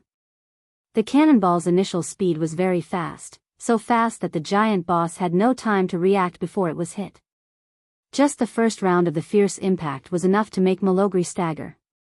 Even with his thick skin and thick flesh, he could not withstand the bombardment of the 155mm cannon. In Duque's vision, a large flower of blood blossomed from the giant's shoulder along with the explosion. Perhaps in a place like the Serpent Cavern where they had to dive, they would have to fight a hero against a hero and kill him by force. But here, in the vast swamp, there were many ways to deal with this big guy. Malogri must die. Duque gritted his teeth. If he didn't die, he could use his giant anchor to destroy the new dam with brute force at any time. Once the Naga entered the Taroka forest unimpeded, the Alliance would be in trouble. After the first cannonball hit, there would naturally be a second, a third, an innumerable number of rounds. This was a battle between the new cannons and the old mysteries. Countless cannonballs collided with the majestic body. At that moment, the entire dark swamp village was shrouded in the glow of the explosion. In a trance, Duque seemed to see dark ripples of water appearing densely on Malogri's body. These ripples formed a layer of bright blue network at any time.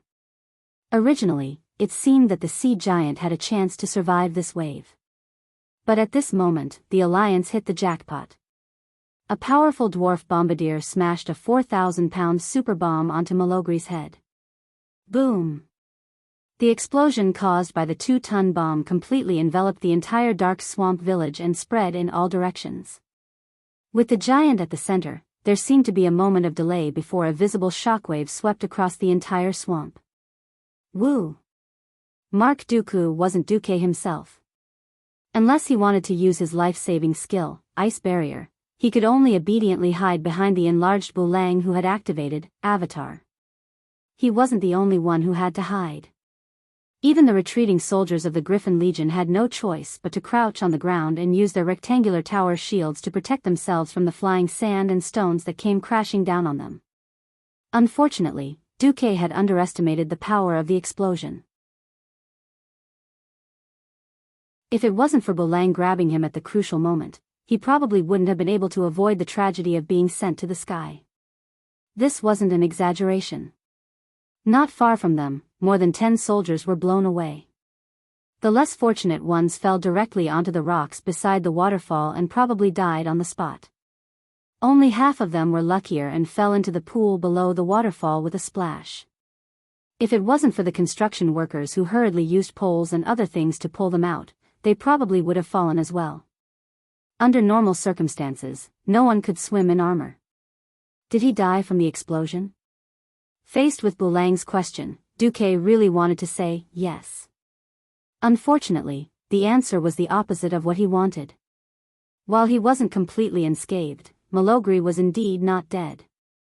His huge body was sealed in an even bigger ball of water. To Malogri, this suffocating situation was like returning to his mother's embrace. His face maintained a ferocious expression. His eyes didn't open, and his mouth kept bubbling. Bulang and Duque's pupils suddenly shrank. Indeed, the huge water elemental beside Malogri that was 3 stories tall was very eye-catching. However, the focus of everyone's gazes was on the petite but charming female figure on the other side.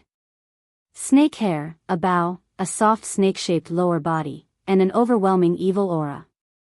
There was only one existence that fit this description, Vashj. Kakik. I really want you to enjoy the moment of victory. Unfortunately, I can't do it. After all, Malogri is one of the few decent subordinates I have.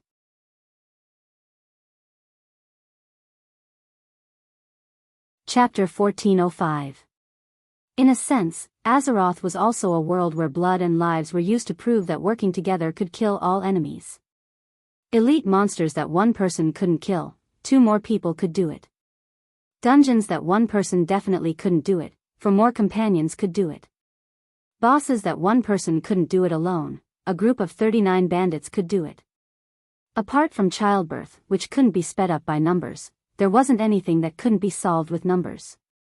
Being able to kill enemies and protect subordinates was a lesson that every boss had to learn. If Vashj was on Duke's side, Duke would have to give her a good review. But Vashj was an enemy, and she made such an exaggerated statement in such a condescending manner. Duke wasn't happy. Didn't you say that my Smuff could come over and act cool? You, Vashj, have already finished showing off. What about all the planning that I've done for so long?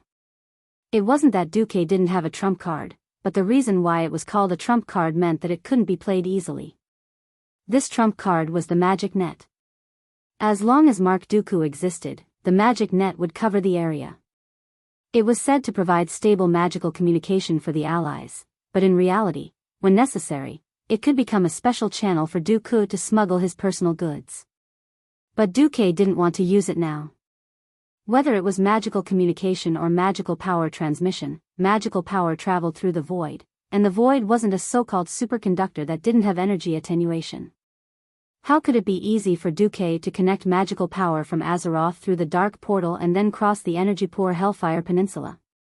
For every 100 units of magical power transmitted, at least 80 to 95 units would be wasted. If he wanted to send the Sword Emperor of the Twin Emperors over and display demigod-level power, it meant that Duke would have to use up half of the magical power that the magic net had accumulated with great difficulty.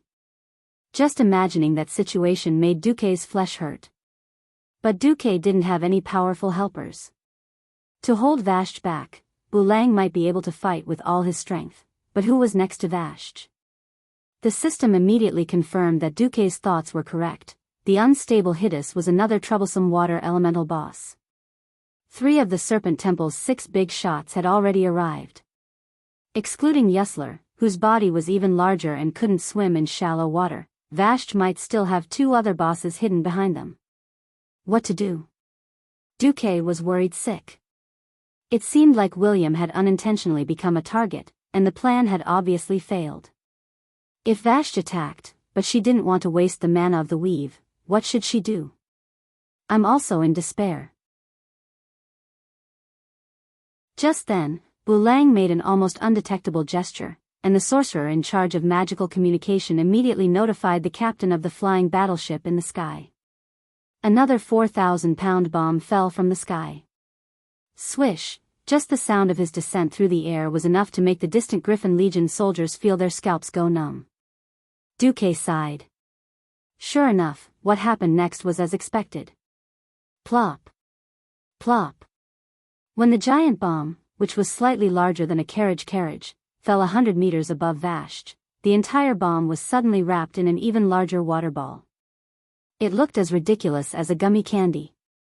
Pfft. The water ball wrapped in the large bomb showed unimaginable elasticity.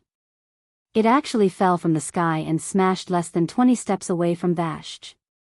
Not to mention exploding, it didn't even make a sound.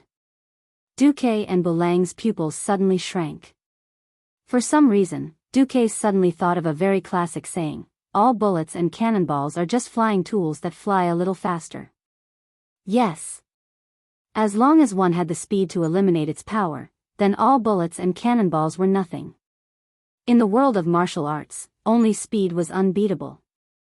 It was simply too easy for a powerhouse to deal with a free-falling bomb. An unforeseen event that no one had expected happened at this moment. There was no taunting or signs of a fight. Vashj's left hand held her incomparably famous longbow among the players, and the 3 arms on her right actually made a saluting gesture at the same time. This time, Duque's already shrunken pupils suddenly shrank again, shrinking to the size of a needle. Memories that had been sealed for a long time were instantly triggered. I remember this gesture. In Karazhan, Duque's main body suddenly stood up. Of course he remembered, because he had returned to the War of the Ancients. During those days in Queen Azhara's palace, every maid of the queen had saluted him like this. At that time, his identity was still the Void Lord of the Infernal Affairs. Suddenly, Duke thought of a possibility: the maid, Suleika, whom he abandoned when Azhara's city was destroyed because of her half-heartedness. Could it be that Valeria was? This feeling was a bit absurd, but the more Duque thought about it, the less certain he was. That's right, in history, Vashti was a maid of Queen Azhara. Later, for some unknown reason, she left the queen and ran off to do things alone. Later, she joined Illidan, and in the end, she was killed by the Cenarian Expeditionary Army and mortal heroes in the Serpent Shrine Cavern in the Outland. This possibility made Duque shudder a little. This was not good news. Although he had left a contingency plan for Valeria, he did not know if that contingency plan had been successfully activated. He also did not know what Valeria's personality was like after 10,000 years. The night elves were extremely long-lived. Similarly, 10,000 years could completely change a person. One had to know that even Tyrant, who bathed in the moonlight all year round, had the guidance of a goddess, an adopted daughter, and a group of believers and an entire race to keep her busy, almost had her heart twisted. Not to mention those who were locked up in the darkness and suffering. Illidan was locked up for 10,000 years, but on the surface, he was still willing to fight for Tyrant. In the original history, he also wanted to play infernal affairs from the bottom of his heart, but in this life, no one could guarantee anything. Anyway, looking at how decisive he was in killing, he was not far from being a psychopath. Alright, let's change to Vashti. Let's say that Valeria was Vashti, but so what? In this life, Queen Azhara and the elite high elves who were loyal to her miraculously survived the disaster, but were similarly tortured by the aftermath of the energy released by the Well of Eternity. When Azhara's city was dragged under the roaring sea by the explosion of the Well of Eternity, the desperate elves had no choice but to accept Zotha's poison curse, and to survive, they had no choice but to accept their new form, becoming the snake Nagas filled with hatred. No one could guarantee that Valeria would not be like Queen Azhara, constantly expanding her own hatred and anger, and finally falling into a serious and irreversible state of madness. On the other side, seeing Duque's shocked expression, Vashti's face showed an intriguing smile. It seems that today is not a good time for a decisive battle. So be it, I will wait for your arrival at the Serpent Shrine Cavern with my strongest subordinates. After saying that, she seemed to take another look at Duque.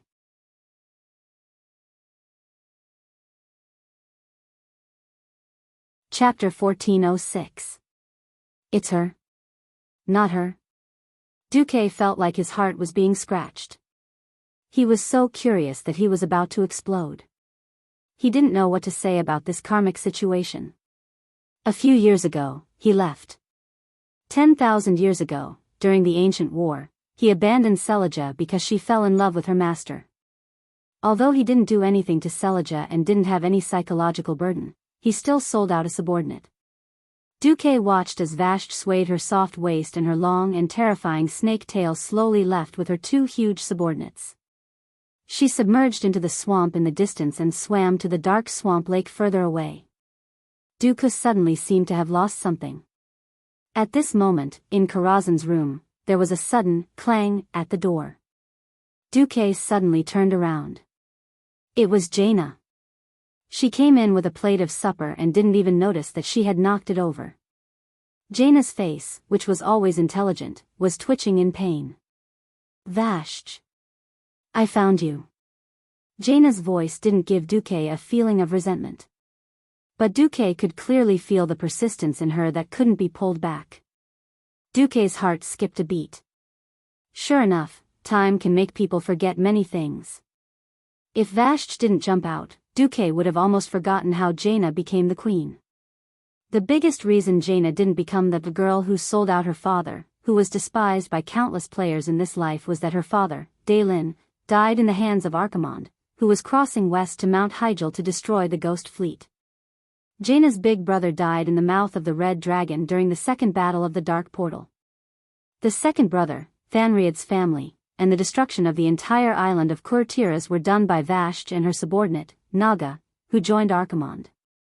Because Daylin was the king, the eldest prince, the second prince, and even the second prince's son all died, Jaina, the fourth in line to the throne of Kurtiras, became the queen.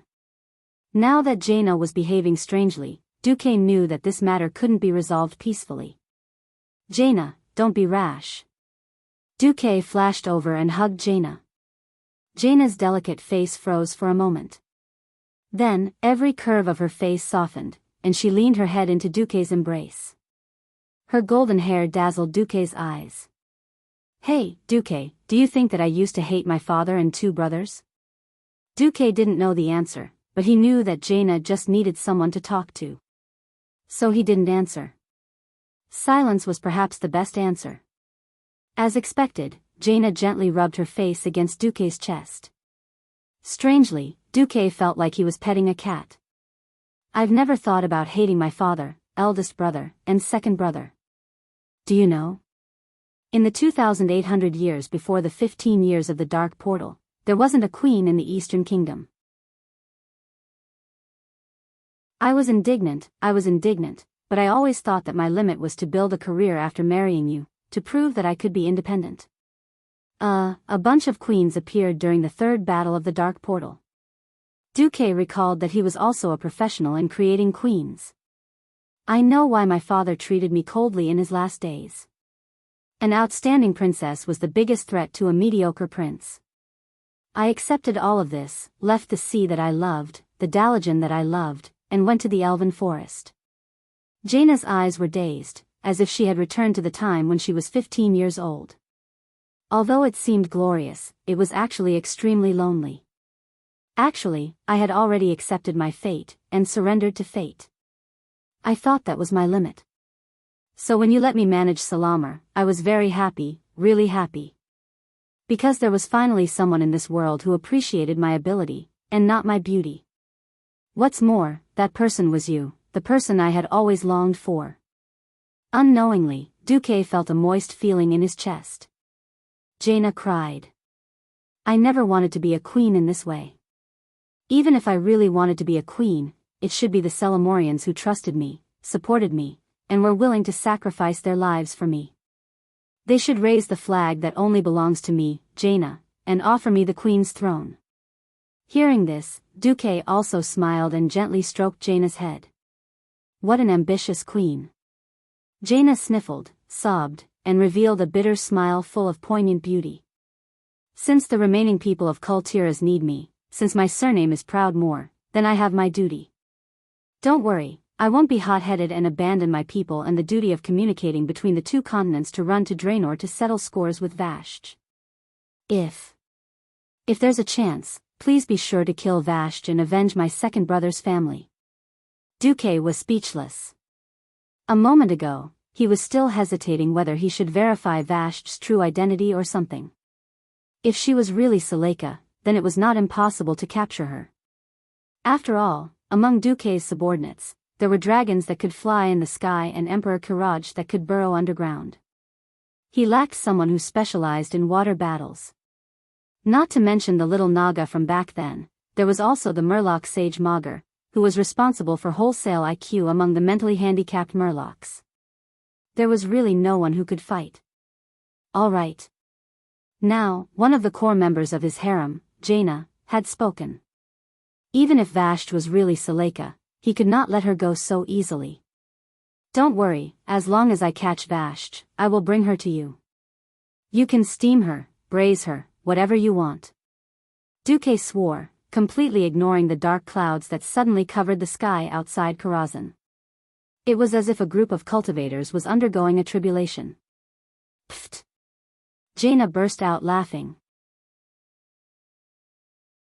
She lightly punched Duque's chest with her small fists and coquettishly said, "What do you think I am? I'm not the Tyrannosaurus Rex in the crater." Duque suddenly felt really touched. Should he say that this was a woman he had taught since she was a little girl? This personality was many times better than the original Jaina in history. Jaina was a busy person. She ran over and circled around before leaving. As soon as Duque waited for Jaina to leave, he immediately opened a portal and ran to the moon goddess temple in Nasus to find the other person involved. The night elves originally had 3 leaders. Malfurion went to cultivate. Oh, no, he went to work in the Emerald Dream. Fandral Staghelm was thrown into the Outland by Duque. He had just been shot in the knee and vomited 3 liters of blood. He was still recovering in the Outland. Tyrant had the final say in all of Darnassus. Although Duque's surprise visit was more personal, the priestesses of the moon goddess temple were used to it and quickly reported it. Duque met Tyrant in a side hall.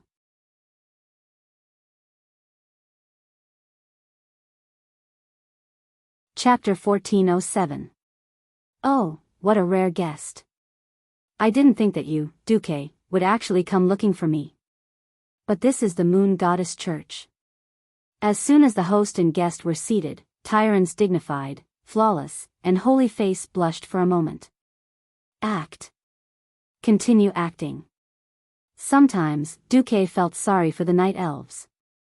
The spokesperson of the goddess they believed in, the high priestess Tyrant, had already been fed to the wolves in order to win the War of the Ancients 10,000 years ago.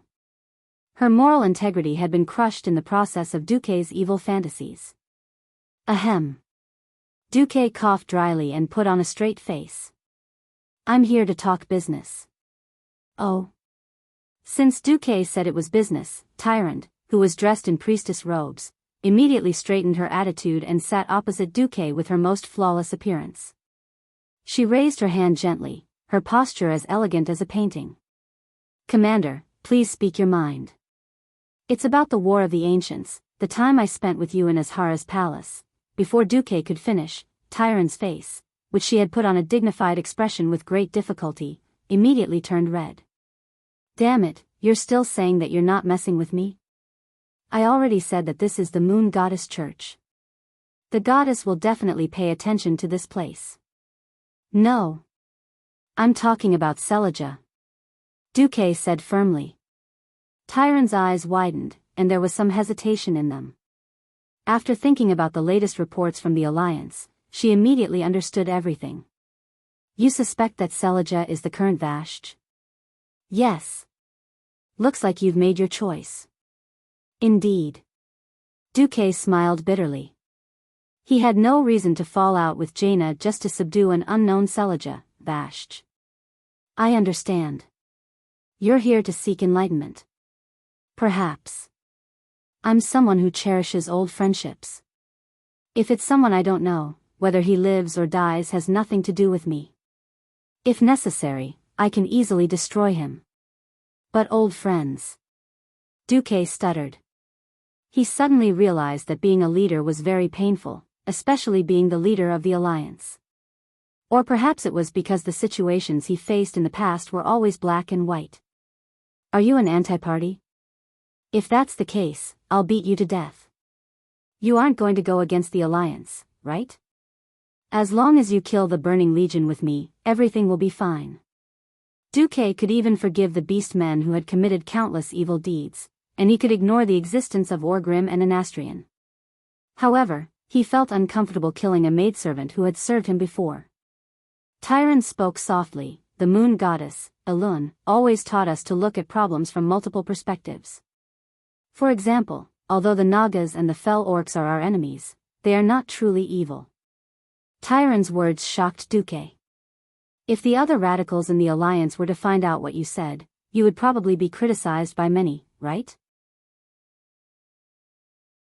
Tyrant smiled and continued, be it the beastmen of the old tribes, the fell beastmen or the Naga, they are all beastmen. They came to this world or Draenor to seek land in order to survive.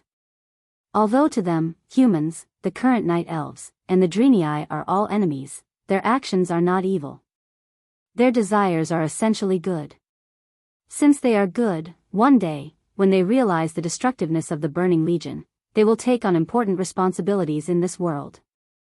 This argument made Duque's jaw drop. As long as one is an intelligent being, there will be conflicts due to all sorts of conflicts, and the factors that differentiate them as friends or enemies are benefits and losses.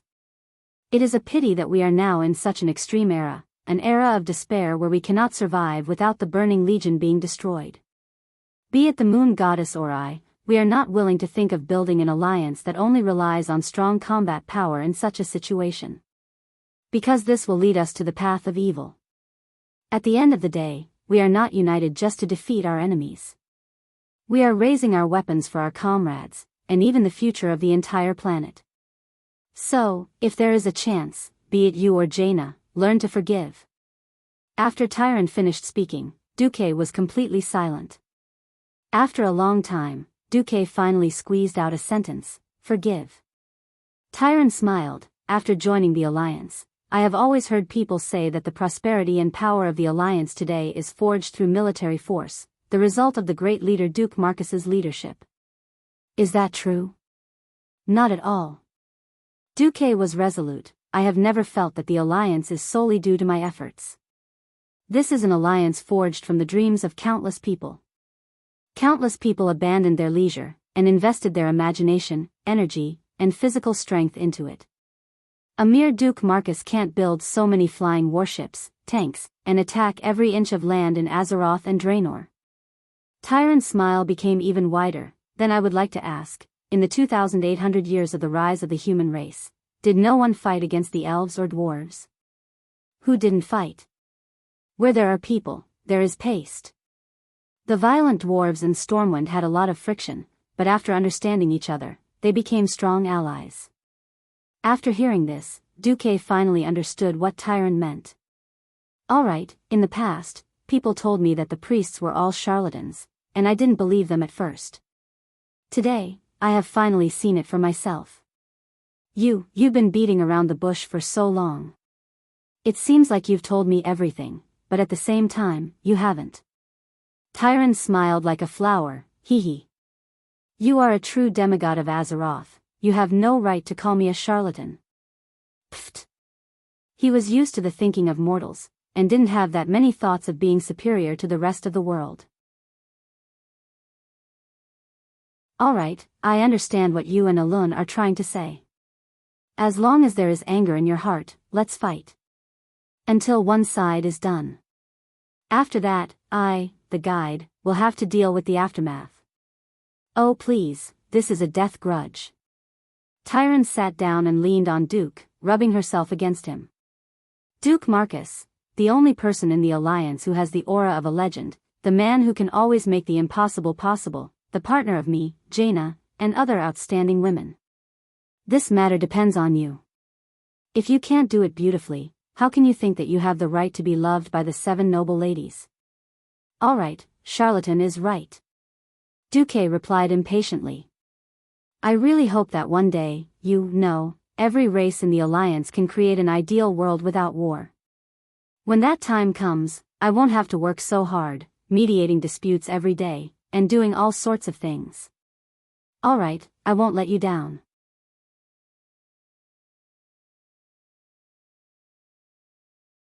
Chapter 1408. Tyron sent Duque to the main entrance of the Moon Goddess's temple. Duque opened the portal and looked up at the bright moon in the sky. That was the light of the Moon Goddess.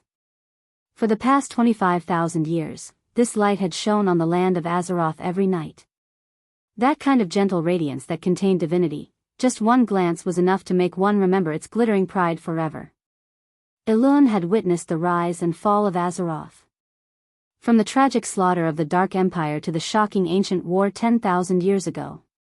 She had worked tirelessly to heal this scarred world for a long time. The goddess Elune was respectable and praiseworthy. On the surface, Duque was here to communicate with Tyrant, but in reality, he was also greeting Elune. Regardless of whether Vashj succeeded or not, he had to report it to Elune. Since Tyrant had repeatedly mentioned forgiveness, it was okay. Sigh. Duque sighed softly. Elune was worried sick about Queen Azhara and the other fallen night elves. They did not believe in the goddess and blindly pursued power in their uncontrollable domain. In the end, they attracted the Burning Legion and played out a typical example of playing with fire. Not only did they harm themselves, but they also caused the entire continent to sink, and billions of lives were lost. No matter how one looked at it, Elun's heart could be said to be great. If these bastards were Duque's subordinates, they would have been killed long ago, and not even their souls would be left. Only Elun would be willing to forgive and hope to guide them back on the right path. Of course, Elun could not publicly issue an oracle to support Duque's actions. As the commander of the alliance, it was one thing for Duque to take in the Nagas as his underlings.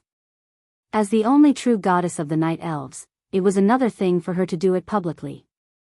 If this kind of guy who abandoned his compatriots and allowed demons to slaughter his compatriots could be easily forgiven, what would the night elves who had supported Elun for more than 10,000 years think? This was a major matter that would affect the foundation of the goddess's believers. Therefore, the goddess could not step forward and could only agree to Duque to do it in a tacit manner. Back in Karazhan, Duque immediately followed his instructions. "Oh, Vashj, are you Suleika?" "Oh, it doesn't matter. There's no future for you to follow Queen Azhara or the Burning Legion. Hurry up and throw yourself into the arms of Master Duque. Master will bring you along to show off and fly." It wasn't that Duque hadn't thought about it. Once his aura of a tortoise rose, Miss Vashj would immediately bow her head and call him master. Unfortunately, he could only dream about it. None of the ancient gods ran a charity, so how could Enzos treat Queen Azhara like a treasure? Not to mention Vashj, the queen's maid. The queen was almost begging for food, so how could the maids be any better? In any case, regardless of whether she was Celia or not, she couldn't escape the dark history of being thrown into the pitch-black, boundless deep sea and suffering for 10,000 years. Let's get rid of the foreign aid first. Duque sighed slightly. In the days that followed, the alliance advanced on 3 fronts. The Horde gathered almost all the mobile forces that could be used and ran to attack Ochantan in the south of Terakar Forest, trying to open up the road to Nagrand. After realizing that he couldn't deal with Vashj well, William had no choice but to lead the main force of the alliance to expand in Terakar Forest.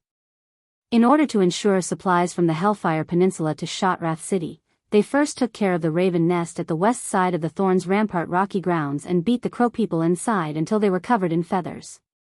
Then, they entered Turam at the south side of the Thorns Rampart rocky grounds and took care of the former Drenii who had turned into a lunatic.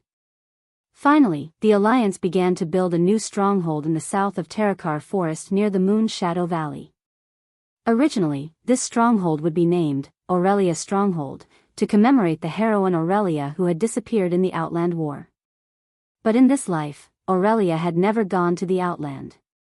Moreover, the next person to guard the stronghold would be the 4th sister of the Windrunner family, Lilith, who was better at fighting in the jungle. Thus, this stronghold was renamed Windrunner Stronghold. The battles on these 2 fronts were fought in accordance with the rules. There were no surprises, and naturally, no surprises. The entire alliance's attention was attracted by the battle in Zangermarsh. The other side said that it was led by Bulang Bronzebeard, but everyone knew that Bulang was a short-tempered dwarf and couldn't fight such a delicate multi-threaded attack. Time entered December. After consolidating the dam at Dark Swamp Village Waterfall, the alliance mobilized more than 50 flying ships of various types from Azeroth. Only less than 1/5 of the warships were left, and the rest were all simple flying transport ships. 2 large propellers, coupled with the new diesel engine and a huge metal cargo hold that looked like a goldfish with a big belly, that was a transport ship. The Alliance and Horde weren't good at fighting in swamps, right? Alright, I'll fill the swamps. Lakes and everything else will be filled up.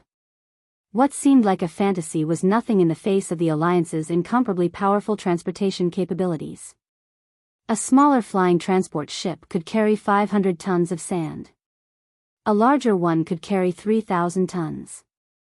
From day to night, these transport ships did nothing but work in 3 shifts. Under the cover of the flying warships and other air forces, they loaded sand onto the mountains of Hellfire Peninsula.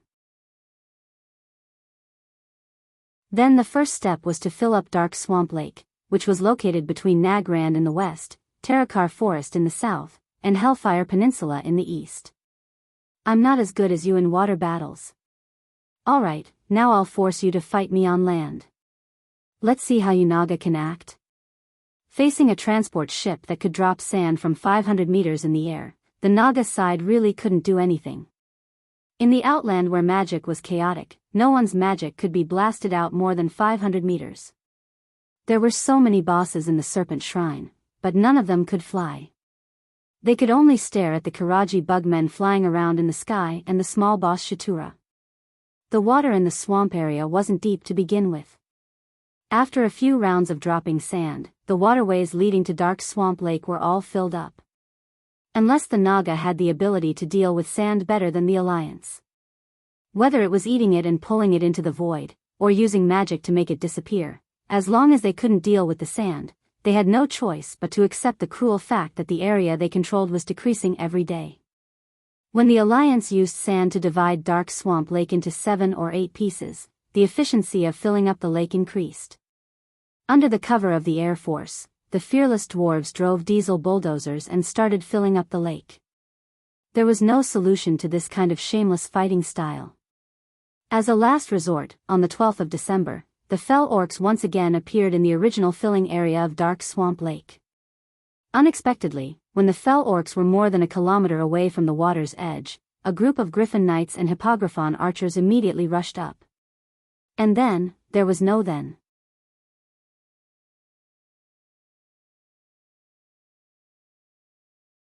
Chapter 1409. Duque's actions were obviously taking advantage of Illidan's lack of air force. This method was quite extreme and could be said to be shameless. However, it could solve the problem that the Alliance wasn't good at water battles and didn't have enough experts. If it was a complete nature, it would always be reclaiming land from a lake. Once there was a flood, it would be a big problem. Not Delano. As a planet whose core was already broken and in a half-destroyed state, it was already a miracle that it could maintain air. The situation in the outer realms could no longer be explained by science. Since there weren't so many rules and restrictions, Duque could naturally use his imagination to create trouble. After a month, Dark Swamp Lake and its surrounding areas, which spanned nearly 100 square kilometers, had been completely filled with soil. After repeated tests by the gnome craftsmen, the ground met the requirements. However, Illidan's men did not know what was going on. On the 25th of December, nearly 100,000 fell orc soldiers and ogres dressed in coarse beast skins crossed the shallow waterway near the lagoon in the middle of Zangermarsh and entered the current Dark Swamp Plains. Originally, their attack was to destroy the Alliance's lake-filling project. Who knew that along the way, the human sentry towers were all empty? As the sentry towers were constructed with reinforced concrete, even the ogres had to expend a great deal of effort to destroy the half-built sentry towers. Using a hammer to hit those sturdy little bunkers was even more of a loss. Often, even if the hammer was broken, it might not even make a hole. However, the Beastman army was still advancing forward, and their progress was unbelievably smooth. Even Kargath Bladefist, who was supervising the battle from afar, could not help but raise his eyebrows slightly. As one of the few tribal chiefs who had seen the power of the Alliance's artillery, he had no choice but to deal with the orders from above timidly. If he had a choice, he definitely wouldn't choose to attack the Alliance in such a terrain. It was a pity that Illidan wasn't here. The orders of the second-in-command of the organization, Vashj, wasn't something that he, the newly defeated Beastman leader, could resist. Although Kargatha's temperament was irascible, he still carefully divided the 100,000 fell orcs under his command into 5 echelons. With a loose formation that was almost equivalent to a human line of soldiers, he allowed the fell orcs to advance forward. To the evil beastmen, who were still in the era of cold weapons, it could only be said that there was no other way. Of course, concentrating troops would allow them to display their close combat prowess, but the Alliance's cannons weren't to be trifled with. In one morning, they had advanced nearly 20 kilometers. It was more like an armed parade than a march. Kargath became even more agitated. Right at this moment, a muffled sound of thunder came from the distant sky. Human cannons. Get down! Kargath shouted almost immediately. When being bombarded, quickly get down, or else there would be a higher chance of being hit by the shrapnel and reaping your life. This was common knowledge in the Alliance army, and many orcs in the new tribe of Azeroth knew about it. The problem was that these blockheads in Draenor didn't understand at all. Moreover, after drinking the evil demon's blood, his intelligence began to break through the lower limit. Lie down? What do you mean lie down? That cowardly warlord of his couldn't be scared, right? Ha ha ha. Not only the fell orcs in the distance, but even Kargatha's personal guards were loudly mocking Kargath. This was the inherent thinking of the orcs, who were behind the times. Before they saw real technology and schemes, they didn't know what was scary. Perhaps they were not intelligent enough to understand this. In any case, there was only one word in their dictionary: reckless. Meanwhile, on the other side of the Black Pearl, Duque, Hoof Imriel, and Bulang looked into the distance together. Sitting on this flying warship that could barely be dismantled and transported over through the dark portal, and then reassembled into the largest flying warship, the stability was greatly improved. If it was any other ship, Duque was afraid that his hoof would vomit, and he would kneel before seeing what he wanted her to see. Hey. Mark. Didn't you say you wanted me to see something new? Firing cannons again, what's the point? Come to think of it, I've been burying steak so much that I want to vomit. Imriel swayed the little tail on her butt. For some reason, Duque had the urge to play with the tail. Of course, he resisted. This was a taboo for the Draenei, especially the females. In response to Imriel's ridicule, Duque smiled. At this point in time, Imriel was still very inexperienced. She was practically a newbie who hadn't even left the beginner's village. Throwing her to the front lines to fight with the orcs, even if Duque was willing, Valen would feel the pinch. He might as well send her to bury the magic net node pillars. The elements in the Outland were too chaotic, and it was not easy to maintain the orderly circulation of the elements. Before connecting with Shotrath City, if the magic net in Azeroth was the gigabit fiber broadband before transmigration, then in the Outland, it was the pitiful old 256K dial-up water pipe. How could it not be widened? And not having enough nodes meant that there was not enough Wi-Fi. Not having enough transmission distance meant that Mark Dooku's movement area was restricted. This was unforgivable. The reinforcement of the network these days was not only to increase the magic net's capacity, but also to replace that damned 100 megabit router with a gigabit class enterprise router. Of course, the most important thing was that Duque had finally found a new source of magic for the magic net. That's right, it was that Neru from Shotrath City. It was impossible for Duque to learn from a certain fellow and treat the Neru as a simple little son, a magic juicer. But where there was a Neru, the weather was generally good, and the elements were orderly and peaceful. After obtaining Valen's consent, Duque got Solarian to set up a new elemental absorption spell formation in Shotrath City, absorbing the 4 major elements around Shotrath City into the magic net. It was no exaggeration to say that with the magic support of Shotrath City, Mark Dooku's current strength was more than twice as strong as when he first entered the Outland. He was 100% a Radiant Moon Archmage, puppet. Speaking of which, the hoof had done so much work, and Duque was also happy to tease this amusing hoof. He raised his hand and pointed into the distance. Look, the plane, fly, plane. Duque blushed. A slip of the tongue. Look at that mass of dark clouds. If Duque had not mentioned it, not many people would have known what the volley of cannons was for. A large mass of dark clouds gathered above the muddy ground of Dark Swamp Lake at a speed visible to the naked eye. Then, accompanied by a golden bolt of lightning, heavy rain came pouring down. In a few breaths, the originally soft ground had turned into mud. Duque waved his hand in a cool manner, like a conductor waving his right hand in a beautiful arc. I call this artificial rain.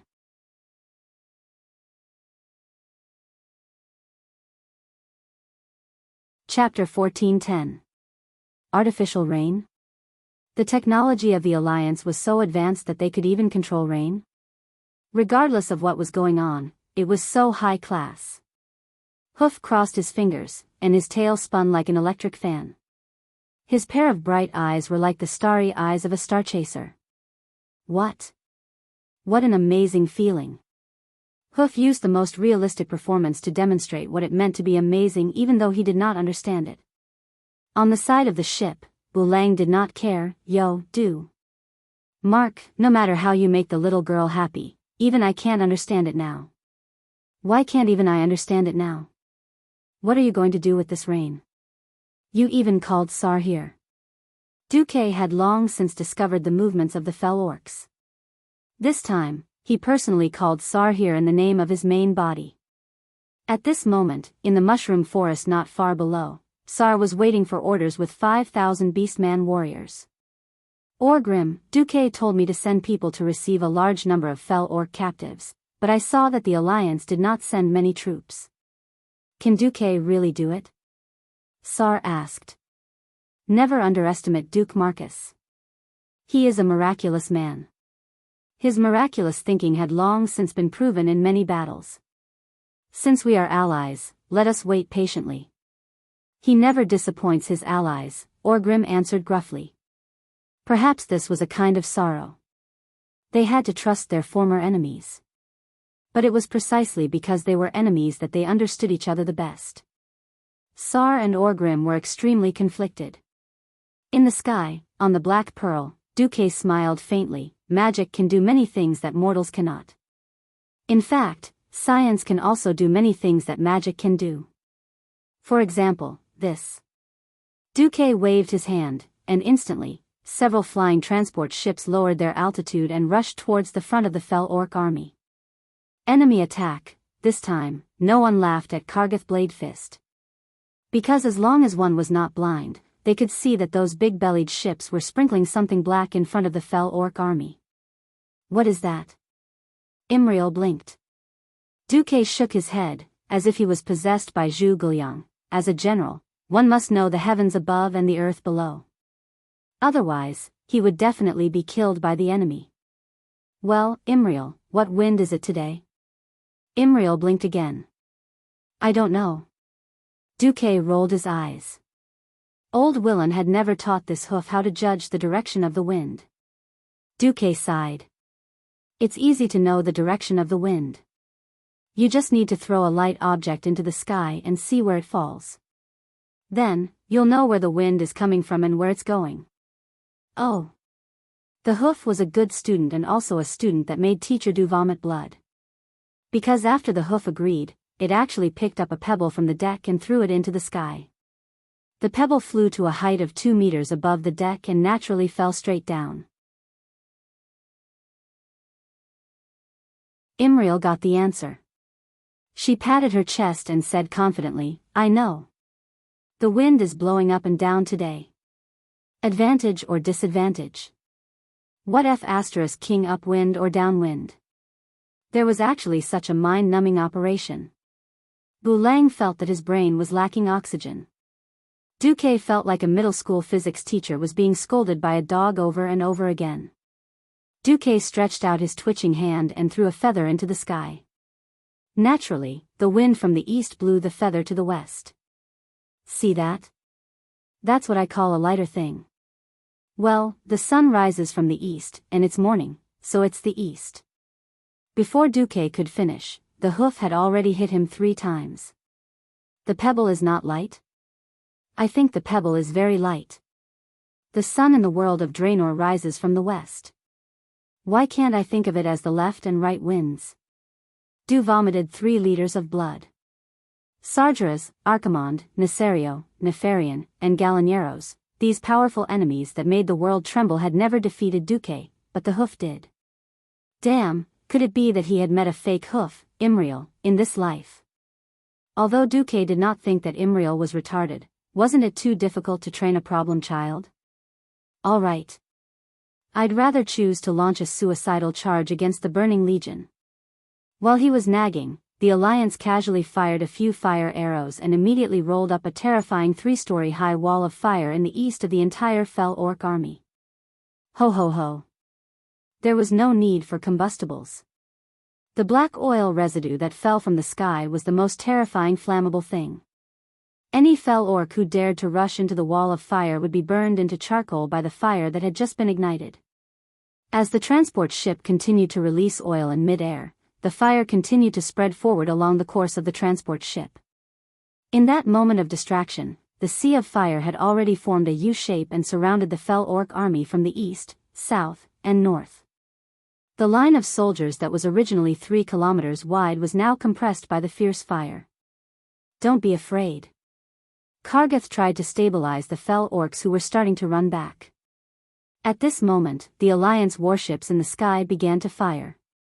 Dozens of artillery shells landed at the forefront of the fell orc vanguard and exploded right in the middle of the 100 or so infantrymen gathered there.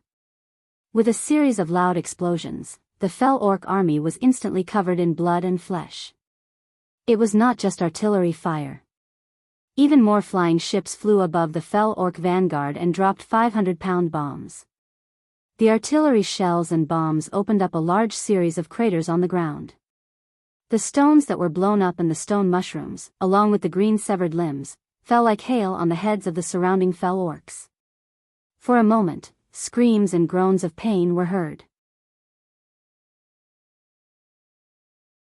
In the face of the fire and explosions, the defeated army that had been chased out of the Hellfire Peninsula by the Alliance not long ago remembered the horror.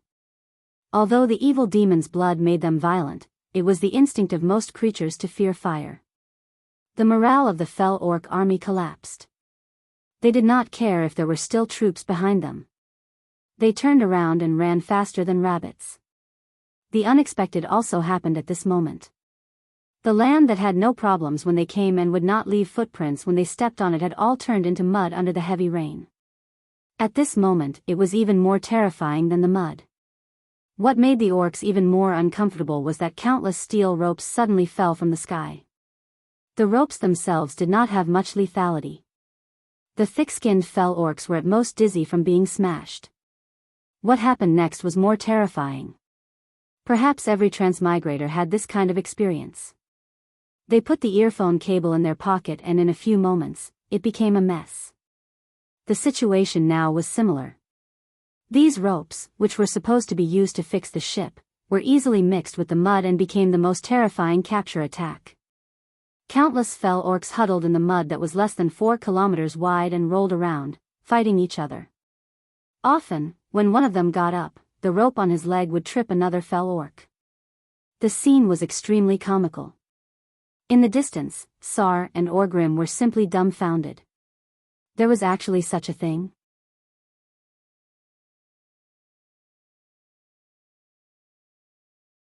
Chapter 14:11. To be honest, Sar and Orgrim had a love-hate relationship with their brethren who foolishly ran off to drink the demon's blood. If these guys could be saved, the tribe would immediately gain a strong army once the poison of the demon's blood was removed. That was over 100,000 strong young men. It was almost more than the total beastmen population of the tribe. Unfortunately, these crazy brethren were not easy to catch. The blood of the Lord of the Abyss was many times stronger than chicken blood. After drinking it, their speed would not increase by much, but their strength would definitely double, and their vitality would increase. At least on the battlefield, these crazy guys could not stop until their heads were cut off. When attacking Hellfire Citadel, Sar had asked his men to wear heavy armor and try to use blunt weapons to knock out these fell beastmen. The results were terrible. Often, before the other side was knocked out, the new tribe's soldiers were knocked out first. The timid tribe's soldiers were easily killed by the other side's heavy weapons. In front of big wooden sticks that weighed dozens of kilograms, or the bones of giant beasts that were used as hammers, no heavy armor could stop them. They would still be shaken to death. The most effective way to deal with the fell beastmen was with the Alliance's heavy cannons. A single cannonball could easily knock out a bunch of fell beastmen. Of course, only the ones who were knocked out at the outermost had the chance to be captured and escape, becoming a member of the new tribe. But now, Duque had used this strange method to send a large number of beastman captives to the tribe.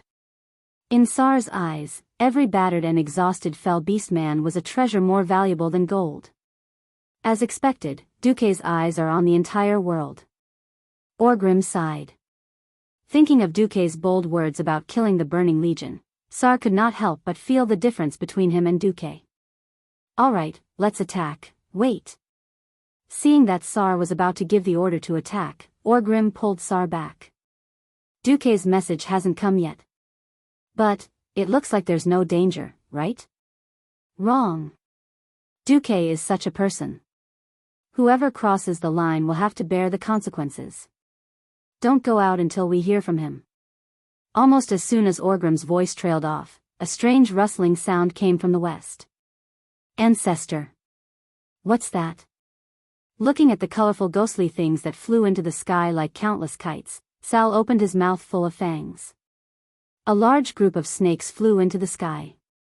However, these snakes all had wings. It looked like the evil god Hacker. Yes, it was a flying snake. On the flying ship, the hoof cried out in surprise, "What's that?" Duque narrowed his eyes. He was also very surprised. He did not expect Naga to have such a thing. That's right, the Naga's exclusive unit, the Flying Snake, had never appeared in World of Warcraft and only existed in the battles of Warcraft. These annoying light air units were not large in size, but they were abnormally agile. Although the Alliance's Griffin Knights and Hippogriphon Knights were larger in size, the Alliance's main air force was unable to deal with these enemies that were too fast to hit. Bu Lang frowned when he saw the Alliance's Griffins approaching. Order the Griffin Legion to retreat and prepare the Type 3 grenades. Bu Lang ordered. When Bu Lang's aide-de-camp wanted to carry out the order, Duque stopped him. Don't use the Type 3 grenades. Go straight to the Bane the Father formation. Duque suddenly said. Although they were surprised that Mark Dooku, a mage who had no military rank, was standing beside Brian, no one had expected that Mark Dooku would overstep his authority and change Brian's orders in such a condescending tone. The aide-de-camp puffed up his cheeks and was about to scold Mark when he heard his boss say, "Do as he says." The Alliance had been fighting all over the world for 23 years. In the last 8 years, after Duque took over, he trained a group of well-disciplined troops with modern military rules. They were known as the Iron Army. Duque's order was quickly carried out. In the sky, the Alliance's flying battleships formed a relatively dense trapezoid formation in the unstable airflow. It was like the audience seats in a stadium. The height of the first row was the lowest, while the height of the second row was higher, and so on. This time, it wasn't just the battleships. Even the transport ships were lined up. 56 spaceships formed a slope-like formation. That's right. Due to the purpose and weight distribution of the transport ships, there weren't many heavy cannons installed. There was only a row of 102mm cannons on the top deck. But that didn't mean that they couldn't deal with fast, small, but huge enemies. The answer was the strange thing that was revealed when the hatch was opened. What's this? It looks interesting. Hoof asked, wagging its tail.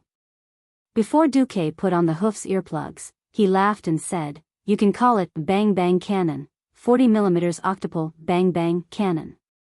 The Alliance's latest and most powerful short-range air defense weapon." Of course, this thing couldn't compare to the original version of the World War II warship on Earth.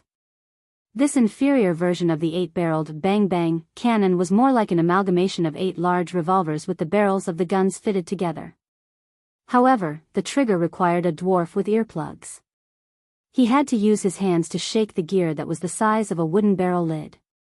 He had to continuously pull the trigger to fire the large ammunition that was dropped into the 40mm barrel from the chain above. These shells were as thick as 2 fingers, and each had more than 30 sharp nails that were as long as a finger. With the help of the black gunpowder, they could fly 500 meters away, forming a death barrage with a diameter of more than 2 meters that could tear through any light armor. Think about it. Not to mention the battleships, just the transport ships had 24 octuple Bang Bang cannons on one side, and the cruisers had more than 50 of them.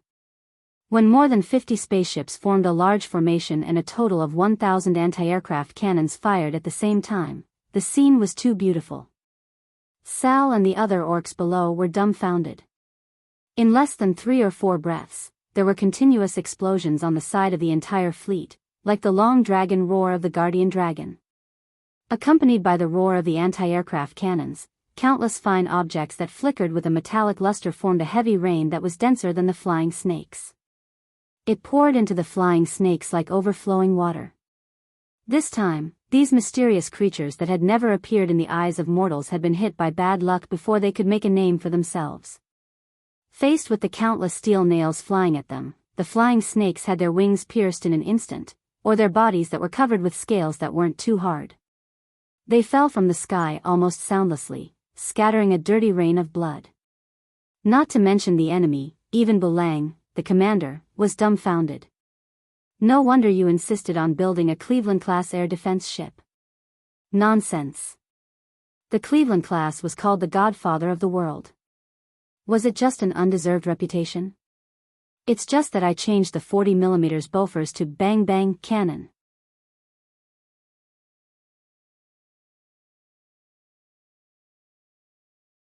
Chapter 14:12.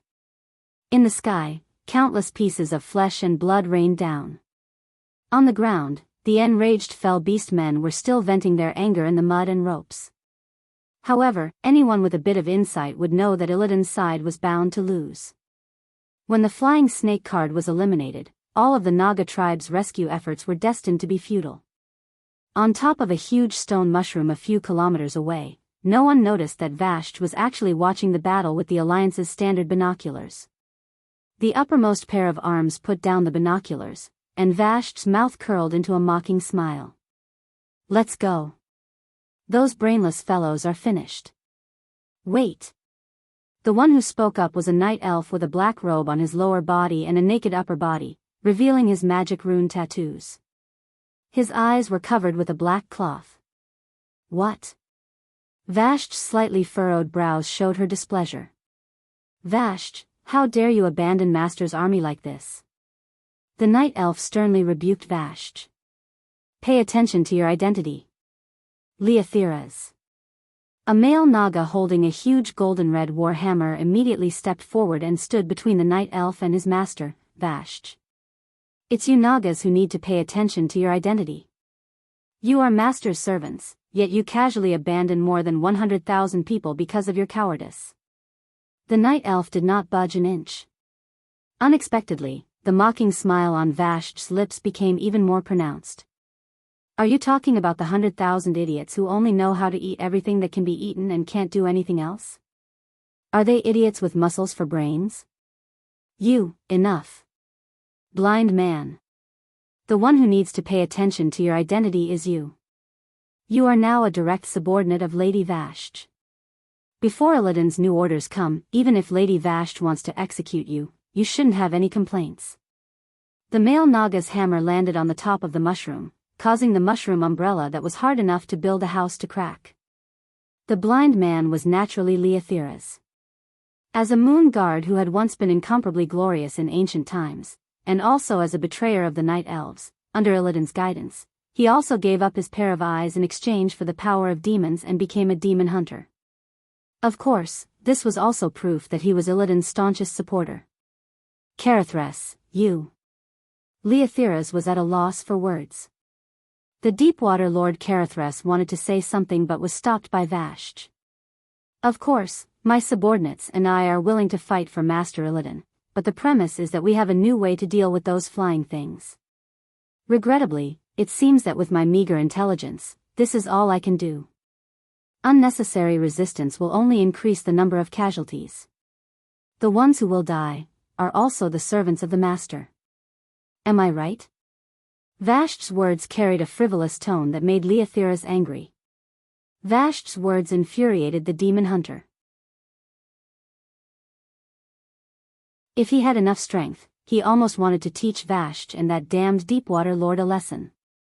Unfortunately, Vashj's strength was undoubtedly the strongest among Illidan's subordinates. Vashj smiled. If Master Illidan was here, he would have given more wise instructions. Unfortunately, he's not here.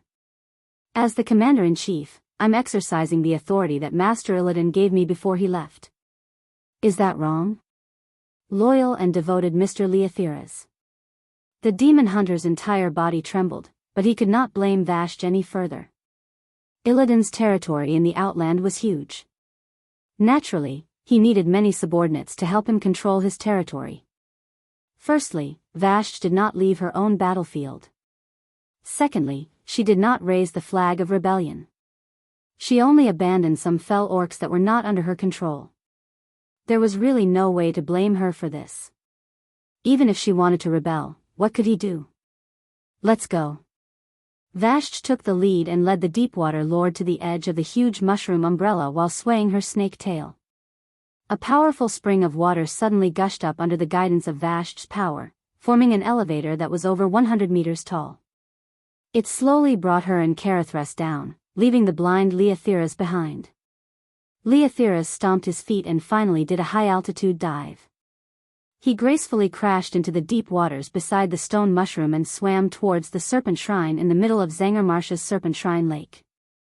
On the other side, on the Black Pearl, the many detectors placed everywhere sent back images of Vashj's departure. Duque secretly heaved a sigh of relief. Vashj has left, Duque said. Oh, I thought you were going to use the last things on the transport ship. Bulang laughed. If we used them, our allies would be crying. Hee, I don't mind using them. Duque and Bulang were talking in riddles, leaving Iril full of question marks. The last things were asphalt. The Iron Stove Fort's refinement of crude oil was not perfect. The ratio of diesel extraction was not high, but as the easiest byproduct to extract from crude oil, there was a lot of asphalt. The sticky stuff like asphalt was good for paving roads. Currently, the road from the Dark Portal to Honor Fort was paved with asphalt, other than the railroad tracks that the Alliance had to lay during the war. However, it was not a carriage, but a wagon pulled by the Kiraj Zerg. After all, demons could easily destroy the railroad tracks, but the road was not so easy. On a good road, the Kiraj Zerg could easily pull a 1-ton carriage on it. This was a useful supplement for the Alliance and the Horde supply line. Of course, if the asphalt was poured on the fell orcs, there would be no chance of survival. Although asphalt was extremely sticky, it was still a product of petroleum. It could catch fire at 500 or 600 degrees. Now that the Alliance had thrown incendiary bombs and bombs in 3 directions of the fell orc army, if they were to throw asphalt on top, it would be another feast of barbecuing orcs. During the First and Second Dark Portal Wars, it was definitely something to be happy about. Now that there was no need to do this, Thrall would almost fall out with them. Fortunately, Vashj chose to abandon her stupid teammate. At this time, the Horde elites hiding in the distance in the east were already impatient. Fortunately, they finally received a message from Duque. In the magic transmission mirror, Thrall saw Duque's face in Karazhan. Vashj has left, the Horde can go.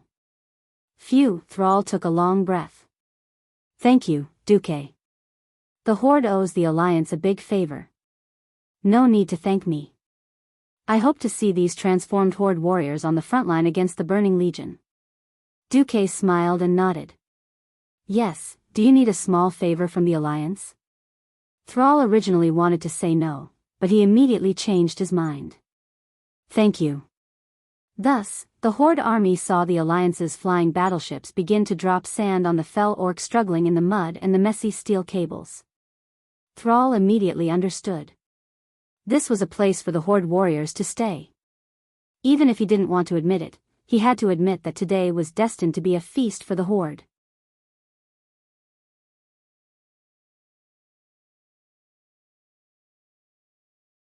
Chapter 14:13.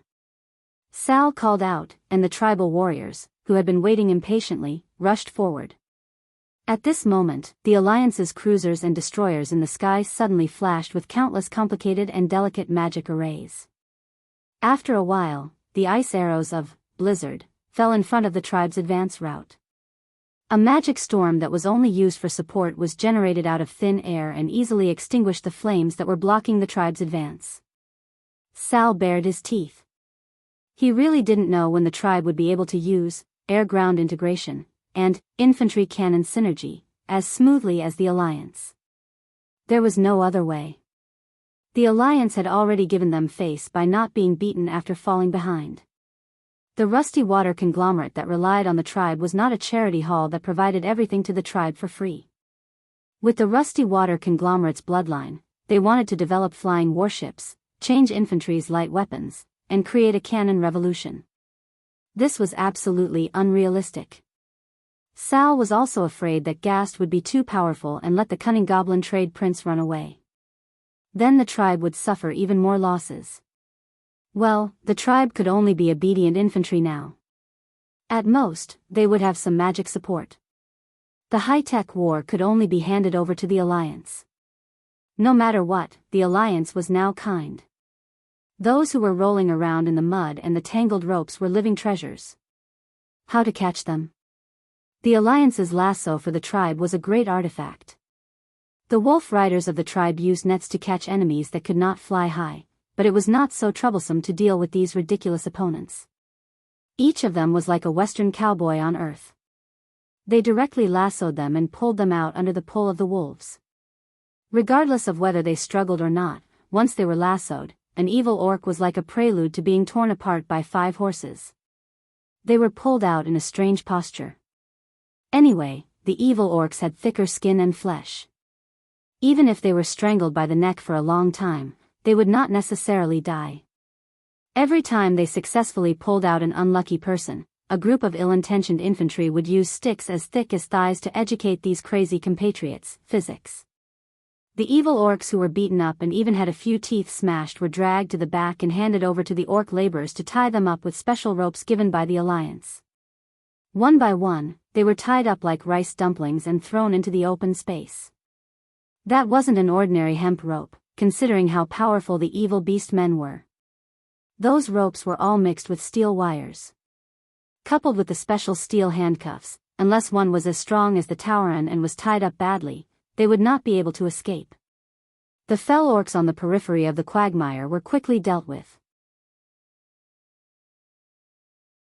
The orc laborers eagerly ran up and threw thick logs onto the swamp, using them as stepping stones for the wolf riders. The war-wolf cheerfully and nimbly jumped on the wooden steps, and continued to drag out the evil beast men from the depths of the swamp and knock them unconscious. Sar and Orgrim looked at this ridiculous scene of a few thousand people dealing with over 100,000 people. Both of them had strange expressions on their faces. How terrifying. Duque had actually calculated that the lake that had just been filled would turn back into a swamp if it was not watered by the heavy rain. He can even summon such a large-scale rain with the power of a mortal, and that kind of anti-air cannon. Sal sighed. He's still a demigod, Orgrim reminded in a low, muffled voice. At this moment, a messenger came to inform Thrall. The Alliance has sent someone over. Who? A person who claims to be Mark Dooku, with a small team of dwarven secret chamber guards and a Draenei woman. The dwarven secret chamber guards were known for their bravery and loyalty. They had always been directly under the bronze-bearded dwarven royal family, so this messenger could not be a fake. But why did they send a Draenei? Orgrim's eyebrows were almost furrowed. To be honest, more than 20 years ago, Orgrim had participated in the war between the Beastmen and the Draenei. Even last year, he had heard of the Draenei clashing with other normal Beastmen clans. Orgrim was very unhappy that the Draenei had latched onto the extremely thick thigh that was the Alliance. The Alliance and Shotrath City exchanged glances, and the messengers of both sides frequently discussed the details of joining the Alliance. The Horde also knew about it, and it was basically just waiting for the final announcement. Just like how the Alliance had tacitly allowed the Forsaken and Goblins to join the Horde had no right to criticize the Alliance on this matter. Sar nodded. Then, among a group of giants that were easily 2.5 meters tall, a group of guys with an average height of less than 1.6 meters walked in. Mark, I'm afraid, in the countless rumors of the Draenei, the Horde's beastmen were the most terrifying, the most vicious. The rumors of the beastmen eating humans had never stopped. In fact, this was a misunderstanding. Although the beastmen had evolved sharp fangs in the past tens of thousands of years in order to bite down on strong and muscular prey, that was only for low-level prey. The beastmen did not eat humans. Just like the Tauran and the ox, they were not the same race. But on the battlefield, the incomparably violent fell beastmen, after losing their weapons, would often pounce forward, use their fists to smash, use their claws to dig, and even use their mouths full of fangs to bite off the throats of the Drenii. This had left a serious psychological shadow on the beastmen for the Drenii. Even if Duque had repeatedly emphasized that these were the new horde, the new beastmen, without the after-effects of the devil's blood, Imriel was still afraid. Even if there was a team of dwarven secret chamber guards wearing over 100 pounds of heavy armor, unfortunately, they were too short, and still exposed her to the sight of those green giants wearing black iron heavy armor and muscular. The feeling of being looked down upon by an old enemy was terrible. Her hooves could not help but grab tightly onto the sleeves of this Lord Mark-Dooku. Oh, no, from the back, she was practically sticking to him. Ugh, although it felt good to be pressed against by the Drenii maiden's breasts, Duque tried to calm himself down. Wait. Those are hooves. The blue-skinned, reversed hooves of the Drenii. Could it be that I can also react to such a fellow? No, I am not filthy Dooku. I am a new era of integrity, a gentleman with morals, oh, a demigod. However, Duque was someone who was used to grand occasions. When he saw Thrall and Orgrim, Duke pinched Hoof's arm lightly and made her let go of him. Ah! Imriel let go as if she had been electrocuted, but she was still very close to Duque. It could not be helped, Thrall's personal guards, who were more than 2.5 meters tall, gave her too much pressure. Duque controlled this Mark-Dooku to smile. Good morning, beloved Great Chief. I am Mark-Dooku, and I bring greetings from the Alliance's commander, Lord Duke Marcus. Good morning, Great Mage Mark, please send my regards to your commander. I also know that the Great Chief is very busy, so I would like to ask on behalf of the Alliance, if the Great Chief is interested in experimenting with a new method to cure the devil's blood addiction. Thrall and Orgrim's ears instantly perked up.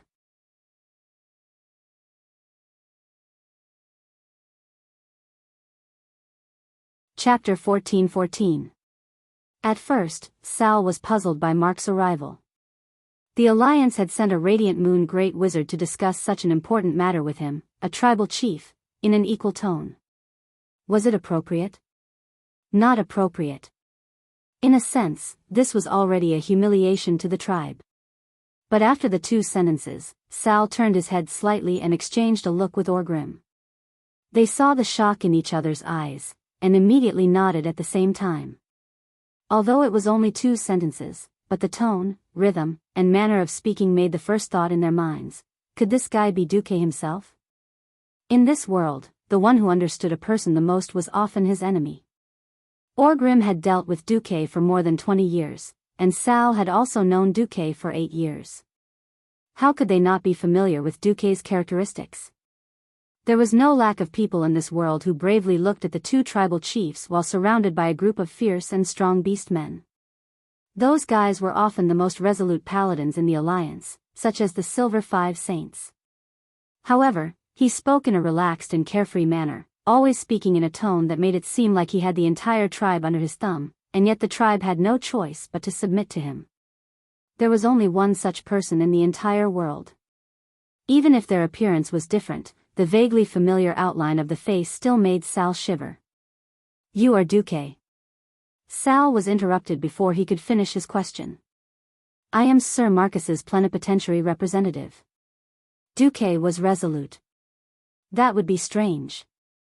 Sal was indeed smart, but the problem was that beastmen had no talent for acting. Both he and Orgrim had one sentence written all over their faces: you must be Duke Marcus's son. That's right. It was already more than 20 years ago that they first knew about Duque. If that dissolute fellow didn't have an illegitimate child, then even the beastmen wouldn't believe it. You are my illegitimate child, right? Kultiras? Looks like the right age. Oh, could it be that Gianna secretly gave birth to him when she was in Marcus's house? Our great horde spies investigated Theramore and found out about Jaina's background. All right. One was alive, the other was dead. The 2 great chieftains looked at Mark-Dooku as if they were looking at an illegitimate child. This made Duque extremely embarrassed. Are you treating every person with the surname Dooku as the exclusive surname of an illegitimate child? It's not like I'm Snow from Game of Thrones. Ha ha ha ha. You've gone too far this time, haven't you? A certain bad maid named Vanessa, who was bringing food into Corazon Duque's room, laughed so hard that tears came out of her eyes. She slammed the table with all her might. Duque's main body also looked like he had eaten a fly.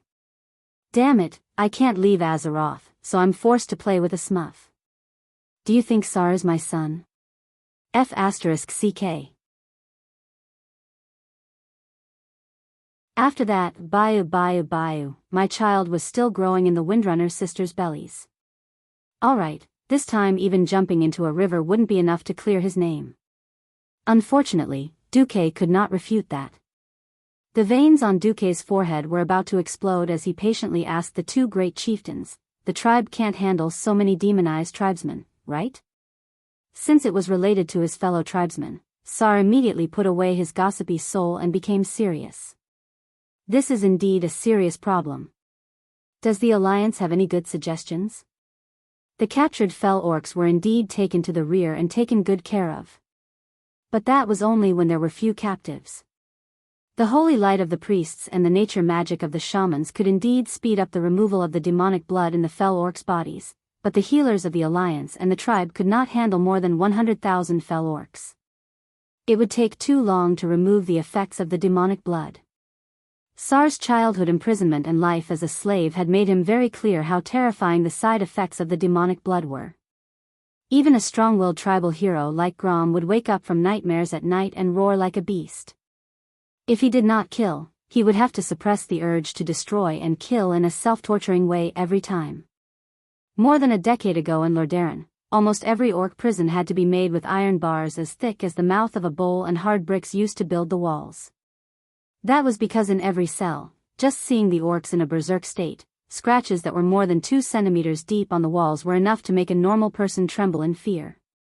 Moreover, to house more than 100,000 fell orcs. Just the thought of the manpower and resources needed was enough to make Sar break down.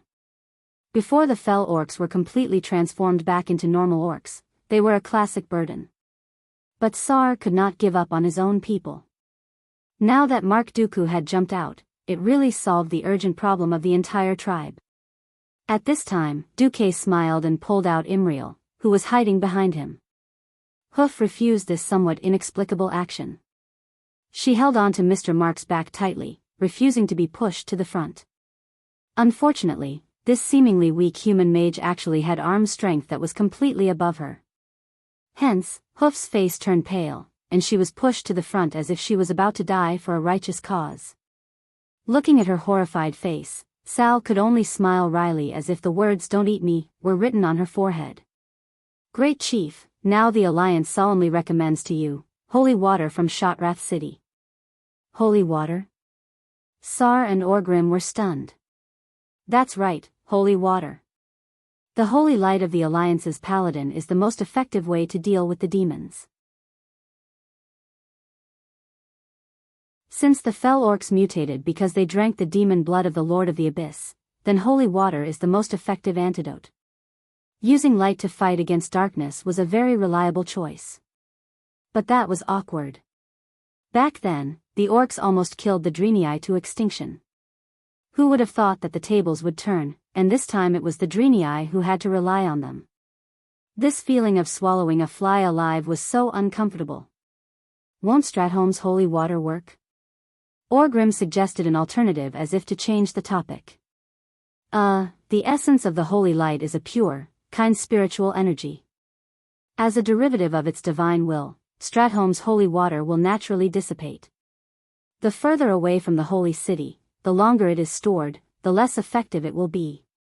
Moreover, the production of Stratholme's holy water is far from enough to supply more than 100,000 fell orcs. Duque's unspoken words were, your tribe should accept their fate. Giving up what's close at hand to seek what's far away won't end well for you. Orgrim's chest felt as if it was blocked by something, and it was very uncomfortable. At this time, Duque added another weight to the tribe's scale of weighing gains and losses. The Alliance has done some tests. If a fell orc can get a sufficient amount of holy water of moderate concentration, and if they eat a good diet, they will generally return to being a normal orc within 1 to 3 months. They will also be able to get rid of their addiction to demonic blood. Coincidentally, Shotrath City now has the purest holy light creature in the entire universe, Naru.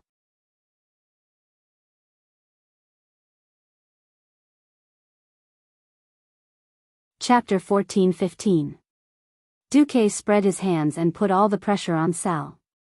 Whether it was a terrifying burden for 10 years, or a group of loyal and powerful new blood to replenish the tribe's losses in a few short months, anyone with a brain would know which to choose. I've given you a clear path, whether you take it or not is up to you. Sal was very smart, and he immediately understood the hidden meaning in Mark's words. What price does the tribe have to pay? Duque smiled. The Drenii have been hunted down by the Burning Legion for the past 25,000 years.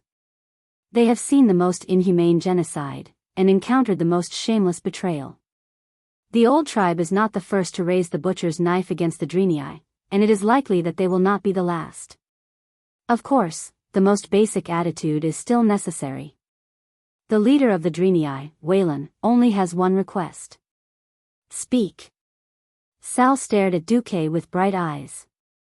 His request is that you take no less than 5,000 subordinates outside Shotrath City, and admit in front of the Drenii, that the tribe's attack and massacre of the Drenii under the bewitchment of Kill Jaden was a mistake. As soon as this request came out, not just Sal, but even the guards around him were in a low uproar. Humph. How dare the Alliance? Just because of those blue-skinned people who are eyeing our land. The beastman's low voice was no different from thunder. At this moment, somewhat surprisingly, Irol stood up. Humph. Is this the magnanimity of the beastmen? You don't even have the courage to admit that you were bewitched by the demon commander Kill Jaden? Since this war itself was a mistake, then as long as you admit your mistake, we Drenii are willing to fight alongside you against the Burning Legion. She was clearly a delicate woman. She was clearly extremely afraid. The beast men around her could tear her to pieces with just a finger. Irol still chose to use the identity of a Drenii, and spoke in a voice that belonged to the Drenii. Thrall and Orgrim were visibly moved. The guards were silent. Orgrim pressed on Thrall's shoulder and stepped forward. I am the second great chieftain of the Horde. Back then, I also participated in the attack on Shotrath City. I killed 38 Drenii guards and became the first great chief Blackhand's adjutant. Let me go. Imriel was suddenly subdued by Orgrim's aura. At the end of the day, she was just a fledgling apprentice of the Karabeir Shrine. Lacking political wisdom and experience, she did not understand the difference between an apology from a former chief and a current chief. She instinctively felt that something was wrong, but she couldn't tell what it was. Orgrim's actions were very noble. From another perspective, in Draenor, the Drenii were the invaders. If there were no conflicts between the Drenii and the Beastmen clans, there would be no grievances. In fact, Zul, who was bewitched by Kill Jaden, threw out the oracle of the Drenii will be the destroyer of the orcs, but it was just the fuse. Right now, the new tribe was in dire need of population, especially the orcs who were the core of the tribe. If they couldn't save their compatriots, it would greatly affect Thrall's prestige. On the other hand, the orcs had never forgotten their hatred. Among the orcs, there were also young and hardliners who advocated killing humans, destroying the Alliance, and robbing everything in the Alliance. At the moment when the orcs were suffering, this argument was actually quite popular, but it had been suppressed by Thrall. If Thrall apologized as a great chief, it would certainly be more harmonious with the Alliance in terms of diplomacy. Internally, doing so would undoubtedly offend the hardliners. Orgrim's move could not be said to be unsophisticated, and it was also a rather compromising approach. But, Thrall shook his head, his rough face showing a resolute expression. Thank you, Orgrim. But I am an orc. While I am indebted to the glory of my ancestors, I must also bear the mistakes of my ancestors. I have always thought that the battle for survival between the Drenii and the orcs was not wrong. The only mistake was the addition of the devil element. Since it was a mistake, then as the great chief, I have the obligation to correct it. And for the sake of less suffering for my compatriots, what is this stain on my name? Speaking up to this point, Thrall said to Duque, Mr. Mark, please pass on my message to Commander Duke Marcus. After settling down my more than 100,000 compatriots, I will go to Shotrath City. Sal's words caused his personal guards to feel deep veneration. For a moment, they all pounded their left chests with their right fists. The dull thumping sound was the highest respect they had for the chief from the bottom of their hearts. Duque controlled Mark to bow deeply, and at the same time, pressed down on his hoof, who didn't know what to do, and made her bow as well. I praise your courage and wisdom. Thank you very much, Hoof hurriedly said. Thrall looked at Duque, as if he could see through this shell and see Duque in Karazhan beyond the endless time. Then I will have to trouble the Alliance to spend more effort and allocate the supplies needed by the 100,000 fell orc captives as soon as possible. In order to save their compatriots, the orcs will not be stingy with their possessions. As you wish, I will pass on your message to Commander Marcus. As he left the tribe, his hoof actually became soft. Scared me to death. Orcs are really scary. Duque held on to his hoof that was staggering as he walked, and laughed. Seeing how brave you are, you seem to have the potential to become a heroine. Heroine? Me? Forget it, I am just a Karabo apprentice. Imriel seemed to be in the back, and kept patting his chest. Duque smiled and encouraged Hoof. In the face of danger, many people will choose to be cowards for life, rather than heroes for a second. Yes, Prophet Willan does want the tribe to apologize, but I have never heard of any holy water supply. Ah. That is just a small matter. After handing over the cleanup to Bulang, Duque brought Hoof back to Shotrath City. After listening to the report, Willan first thanked Duque. Thank you very much for everything the Alliance has done for the Drenii. In this way, although the deceased compatriots cannot return, they can at least rest in peace. Willan's tone changed, and he looked troubled. However, speaking of holy water, even Naru cannot produce an unlimited amount of holy water for 100,000 people, right? Obviously, Willan was a little troubled, because Duque did not communicate with him before agreeing to give the tribe the holy water that the 100,000 orcs needed. Where did the Drenii get so much holy water? Duque rolled his eyes. Please, the fell orcs are almost half demons. Instead of drinking high-purity holy water, it is better to let our Theon give them a Ashbringer? Just dilute it. Dilute?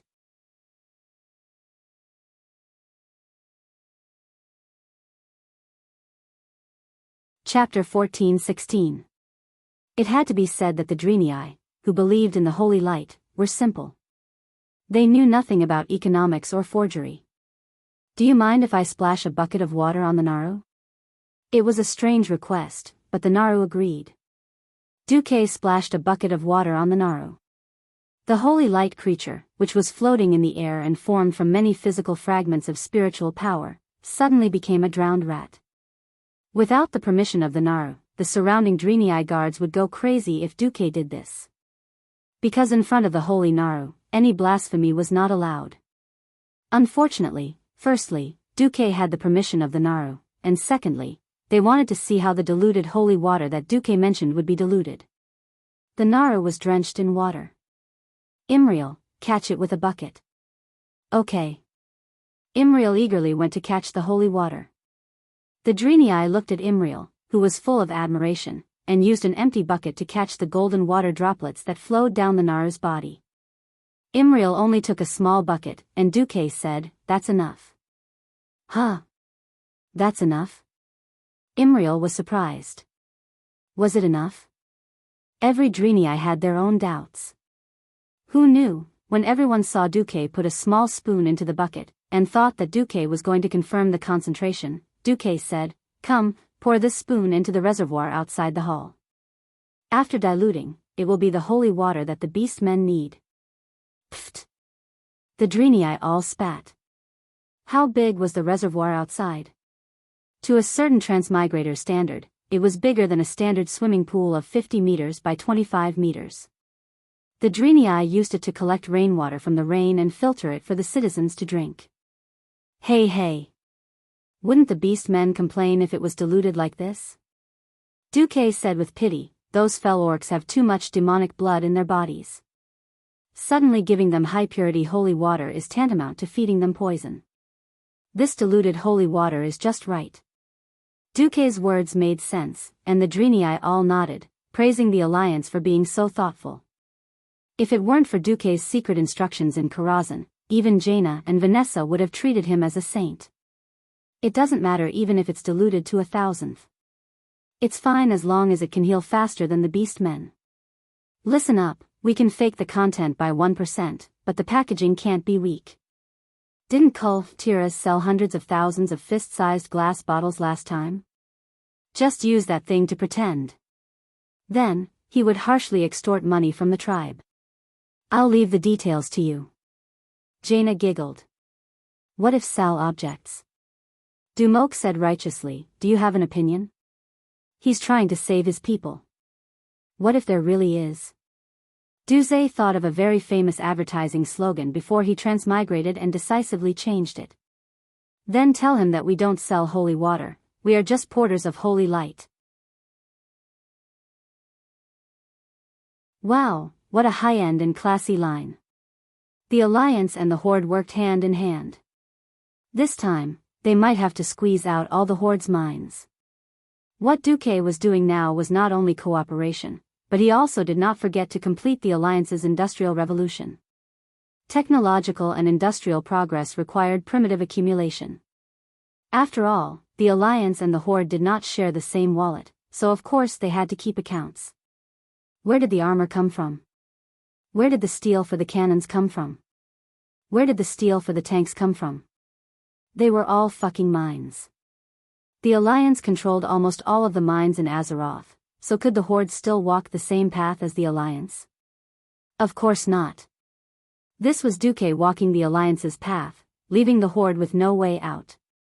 If Sal had been in power for a longer time in this life, and the Alliance and the Horde had a harmonious relationship, Duque did not mind giving the Horde a piece of the soup, or even a small piece of meat.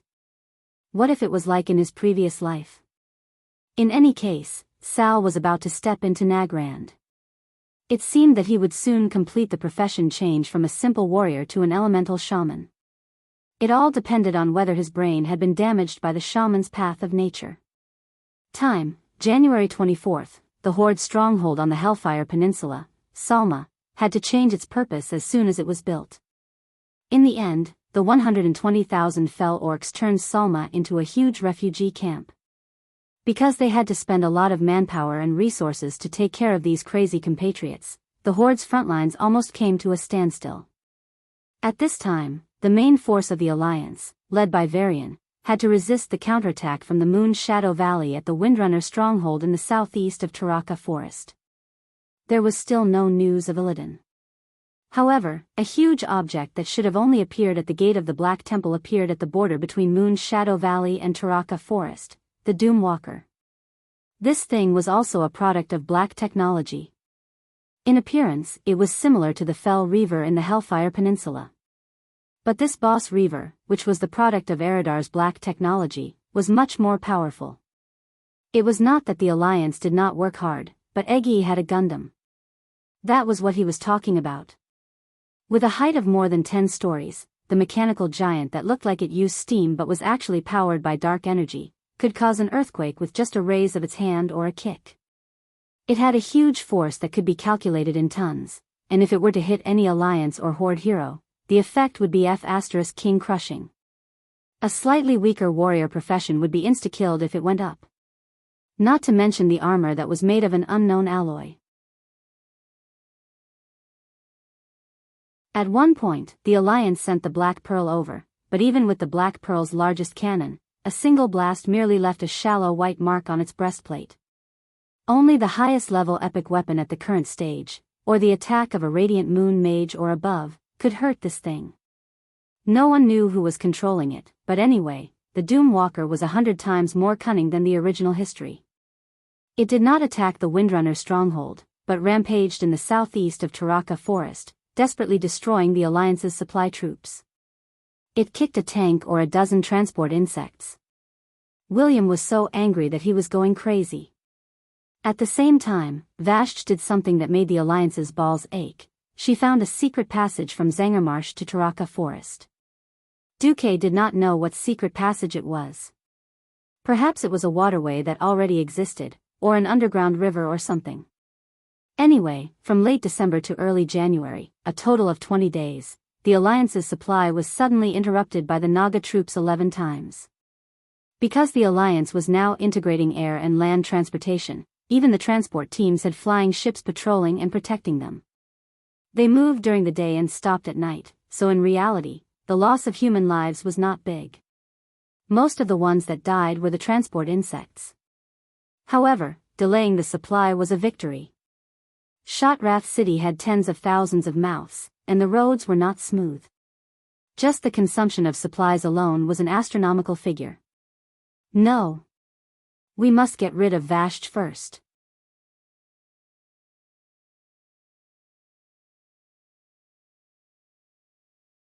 Chapter 14-17. Duque had no choice but to do this. Originally, the most efficient way of transportation was by air transport ships, which could transport hundreds to thousands of tons of supplies at once. The problem was that the skies of the outland were simply monstrous. On January 2nd, a sudden elemental storm directly caused 4 transport ships to fall from a height of 500 meters, smashing into pieces. The 4 ships, including soldiers and civilians, lost a total of more than 1,200 people. On January 5th, it happened again. This time, it was 2 flying destroyers that suffered. They were blown horizontally for nearly 1,000 meters, and finally crashed into each other, both of them crashing into each other. As a last resort, Duque ordered the flying fleet to lower their cruising altitude. However, this attracted the harassment of the outland birds. When land transportation became important, the Nagas came to cause trouble again. Duque had to discuss with the leaders of the Alliance to deal with Vashti first. In the command post of the Windrunner Fortress, the leaders of the Alliance used a video conference method similar to Duque's before he transmigrated. First, Lucia reported the Alliance's losses and resource consumption in the Outland War. We have transported 32,000 tons of various supplies through the Dark Portal every month. Due to the transportation conditions, 30% of them are invested in Salma to support the newly captured Fel Orcs. 45% are held back in Fort Glory due to transportation. Before Fort Glory, the loss ratio was 5%. After leaving Fort Glory, this number immediately jumped to 26%. It was not a heavy loss, but the severe supply problem meant that the Alliance could not further increase their troops, at least not far away from the Hellfire Peninsula. Vashti controlled Zangermarsh, tightly choking the throat of the Alliance. Then it was Brian who announced the failure of filling the Serpent Lake in frustration. Obviously, the water is Vashti's domain. No matter how many airships we send or how many tons of sand we throw in, she will roll up a whirlpool and discharge the sand from a certain place. Maybe it smashed into our ships, or maybe it was thrown to the edge of the westernmost road. Anyway, after 2 weeks of work, the water lines of the Snake Lake have not changed at all. And the diesel of our flying ships is starting to run out. Duque could not do anything about diesel. After killing Ragnaros's doppelganger, the Alliance found the largest oil field in the southern continent. They were the Burning Plains and the Scorching Canyon. Without the interference of the fire elementals, under the defense of the iron furnace castle dwarves, the Scorching Canyon was the first to build a large number of oil wells. Crude oil less than 50 meters below the surface was easy to extract. However, due to technical issues, they could only produce 5,000 barrels of crude oil per day. Similarly, because of the poor refining technology, the success rate of the diesel was even worse. Unfortunately, the air pressure in the outer realm was low, and the steam engine was not very useful. As a result, every time the air fleet launched a large-scale attack, they would have to accumulate several days' worth of diesel. Boulang was helpless against William's repeated requests to clear a way out. This kind of bitterness was hard to describe with words.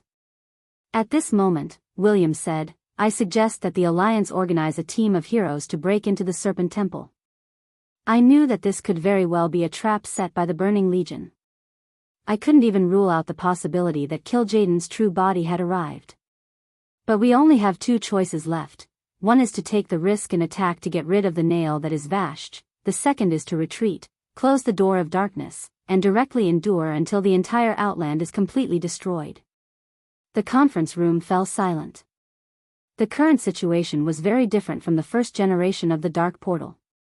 At that time, the Alliance still had kings who could not fight at all, such as Old Man Tyreenas. The big shots of the Alliance at this point in time were basically the group of people who could fight the best in the entire Alliance. If it was in Azeroth, there was still the planet's protection array and Elun to help watch over it. Here, a demon commander of Kil'jaeden's level could really descend at will. Putting all the strong people on the line meant putting in all the kings. Once they were all wiped out, the Alliance would collapse. It was funny to say that they would retreat. Although there were only 7 or 8 large areas left on Draenor's planet, and the edges were collapsing every day. The strange energy field was still wrapped around this huge continent, and it was floating in the void. Only God knew how long it would take for it to be completely destroyed. Maybe it would be a year, maybe it would be 100 years. Who dared to say that the Door of Darkness was the only spatial flaw in Azeroth? Who dared to say that they could definitely defend the Door of Darkness for that long? Unknowingly, all eyes fell on Duque's face. Duque did not answer immediately. Instead, he asked Valen, can you contact Kale? It's very difficult, Valen answered directly. It's difficult, but it's possible. That's right. Draenor is a world that is being destroyed. Although I respect the Draeniai's attachment to Shotrath City, for the future of the Draenei, and to reduce the supply pressure on the Alliance's frontline, I hope that Sir Valen can arrange for no less than 30,000 Draenei to migrate to Azeroth. If possible, it's best to use your starships. Valen's eyes widened slightly. Thank you very much for the Alliance's acceptance. I wonder where the Alliance is going to arrange for my people? The breathing of the Alliance's bigwigs became slightly faster. After all, the Alliance was a group of kingdoms. If the Draenei were placed in a kingdom, it might affect the development of their own kingdom. Even if it was not within the current borders, they did not want a group of refugees to occupy the expansion space of their own kingdom. The Lordaeron continent obviously could not. Even in the eastern part of the hinterlands, which had not yet been colonized, the Wildhammer dwarves also hoped to bring the entire hinterlands into the territory of the Eagle Nest Mountain Kingdom after killing the forest trolls there. The southern continent could not do it either. With the development of industry and the demand for minerals and oil, the territory of the Bronzebeard dwarves was far larger than it had been in history. Now the barren lands had a railway from Loch Moden directly to the Scorching Canyon. These two places were already under the actual control of the Bronzebeard dwarves. When the opportunity came, they would announce this to the Alliance. After Ragnaros left, Stormwind also expanded north from the Reedridge Mountains, bringing the Burning Steppes into their territory. In the southernmost Stranglethorn Vale, after all the trolls in Zul'Gurub were dead, Stormwind would divide Stranglethorn Vale equally with Kurtiras.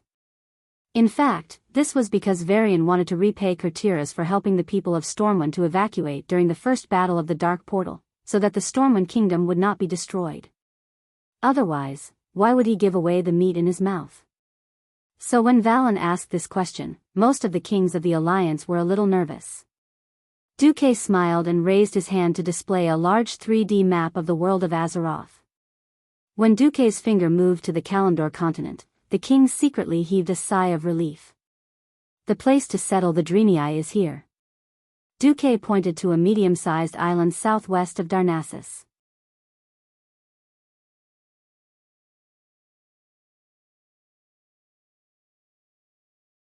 Chapter 14:18. Blue Mystic Island. A place far away from the mainland, but not isolated from the Alliance. The big shots of the Alliance took a look and immediately realized that the location of this place was very good. The Drenii had been persecuted and hunted down, so they would more or less feel insecure. A place that was not directly connected to the tribe's borders would increase their sense of security. But they were not drifting away from the Alliance's control. This was because Darnassus was less than 100 kilometers northeast of Blue Mystic Island. The entire sea was under the protection of the Elves' Black Sea Coast Fleet. Although the Kalimdor continent was to the east, the Black Sea Coast and Grey Valley were the Elves' territory. By placing the Drenii here, they would be able to support the Night Elves. If the Alliance and the tribe fell out in the future, the Night Elves would not have to face the entire tribe alone in Kalimdor. Everyone saw Tyron's calm face and immediately knew that Duque had already obtained the permission of the Night Elves and Elun. Everyone said the same thing in their hearts, a choice that kills 3 birds with 1 stone. A choice filled with political foresight. Valen bowed deeply. On behalf of my people, I would like to express my deepest gratitude once again. The Drenii did not reject immigrants. 25,000 years of exile had long been imprinted in the deepest part of every Drenii's soul. To be able to have a safe place to live and reproduce was the greatest kindness. Sending away 30,000 refugees would undoubtedly make the front lines more plentiful. Next, it was naturally the crucial part. William, your proposal to gather all our forces is very courageous and charismatic. This was a compliment from an elder. William nodded. Thank you. Combat power is a must. So, William, I hope that you can gather the existing hero-level powerhouses in the Outland, including the powerhouses of the tribe, together with the most elite flying fleet and landing troops, and defend here for 3 days. Duque waved his hand, and the map had already switched to the Outland. The location of his finger was right in the middle of Zangermarsh. Ruins of the Twin Towers? The ruins of the Twin Towers were located to the south of the Serpent Lake, right beside the lake. To be honest, this was definitely the hinterland of Vasht's territory. It was easier said than done to go deep into the enemy's territory and defend under their eyes for 3 days. Because it was right beside the lake, Vasht could fully unleash her power in water battles. I really can't take it anymore. Big waves sweep over at the slightest provocation. If he was pulled into the lake by something like an octopus tentacle, he would be able to reincarnate and prepare for the next round of his life. What kind of support can we get? William asked cautiously. Let's wait until the tribe arrives. Duque revealed a mysterious smile. That afternoon, the leaders of the Alliance and the Horde held a conference. After Duque made this suggestion, Sal agreed without hesitation. Sal was a rational leader. Putting aside the interests of the race, he was also a person who valued friendship. Now, the hundreds of thousands of evil beast men in Salma were relying on the Alliance's supplies, and their situation was improving. Although drinking the highly diluted holy water made many evil beast men vomit and have diarrhea, the intermittent drinking of the diluted holy water and having enough food to replenish their bodies made the evil beastmen's demonic addiction better. What was rare was that the Alliance didn't lie to the tribes. If it was in the past, under the pressure of food, he might have used some old rations to make up the numbers. Now, the Alliance used this year's brand new autumn rations and a large amount of frozen pork as supplies. It was very heartwarming. On the other hand, in Orgrimmar, Varrock Salufar and Grom heard that hundreds of thousands of their compatriots were in urgent need of food supplements and diluted holy water to detoxify. They launched a large-scale operation to support their compatriots. The Alliance's resources weren't free. All the supplies had to be paid by the tribes with ores and other resources. New rations and old rations were not the same price. The Alliance clearly marked the price in this regard, and they were fair to both the old and the young. Moreover, Duque waved his hand and even excluded the losses along the way, and charged them according to the current standard. In this regard, the Horde had nothing to say. Therefore, Varrock and the other tribes that stayed behind launched a campaign to let their compatriots eat better. As long as they had food, it was fine. They took the initiative to propose that the Alliance's disaster relief supplies be replaced with old rations. One had to know that old rations were the Alliance's war rations. According to the technology of this era, if it was left in the barn for more than 5 years, it would definitely go moldy. Usually, when the Alliance's food was about to rot, they would throw it to the pigs. Therefore, the price of old rations was only 1/10 of the new rations. In the magic message, when Sal saw his compatriots in Azeroth gnawing on black old rations and black bread, coupled with the few prey in Duroder and the Barren Lands as meat to fill their stomachs, a big man like Sal cried out. In this regard, Duque was also speechless for a long time. But the Alliance had been through a series of wars, and food had begun to run short. They really couldn't come up with so much new rations to help the Horde. Moreover, the previous insect disaster had almost wiped out the wild creatures of most of the Kalimdor continent. Sigh. Even so, Sal still owed the Alliance a favor. With the addition of the Horde's powerhouses, this time the Battle of the Twin Tower ruins could gather about 20 heroes. More than enough to defend, but not enough to attack. For Duque, this was enough. On the 20th of January, year 24 of the Dark Portal, the movements of the Alliance army alarmed the entire Serpent Temple. What? The Alliance dares to build a base in front of our house? After hearing the news, Vashj didn't know whether to be angry or to laugh. When she brought half of her body out of the Serpent Lake with her men, she was stunned by the scene in front of her. The way the Alliance built a base was simply unheard of. First, the mages used a magic fog to cover their vision, and then a group of dwarven engineers secretly descended, using bulldozers to forcefully flatten the entire area around the Twin Tower ruins. Then, as 12 giant transport ships swayed and landed under the cover of other flying ships, a large number of Horde infantry, Alliance gunners, and archers rushed out of the transport ships and set up a battle formation. Then, 6 smaller auras showed their true colors as earth-drilling bugs, digging holes in the designated places. Entering here, exiting there. Once they finished digging, they immediately scrammed. A large number of dwarven craftsmen were in place, and then the other 12 transport ships actually hoisted a huge sentry tower that was more than 15 meters tall, inserting the sharp foundation into the hole that the smaller auras had just dug. These sentry towers were all built in Fort Glory. They were reinforced concrete, and any one of them weighed more than 100 tons. Unreasonably, the dwarves directly used Deity's Descent to catch the sentry tower. Even if it was the Leaning Tower of Pisa, they would still hold it straight, using manpower to correct the deviation, and finally pouring in cement. After pouring in the cement, Pharaoh ran over on the spot and directly used frost magic to cool it down. When the 12 sentry towers were set up, less than half an hour had passed. At this time, Vashj had just come out of the Serpent Temple.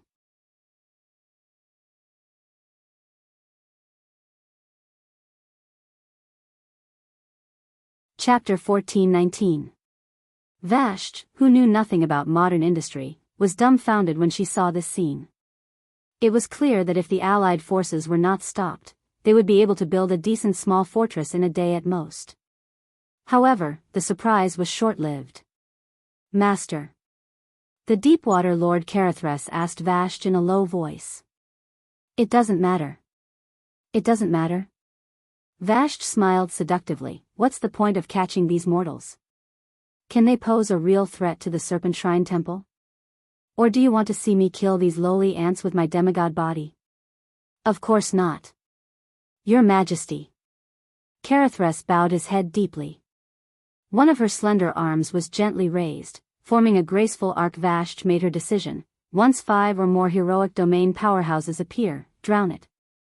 As you wish. The Alliance engineers were also trembling with fear. Hey, do you think those 6 armed long-tails will come out in full force? Don't worry, Sir Marcus said they won't come out. Oh.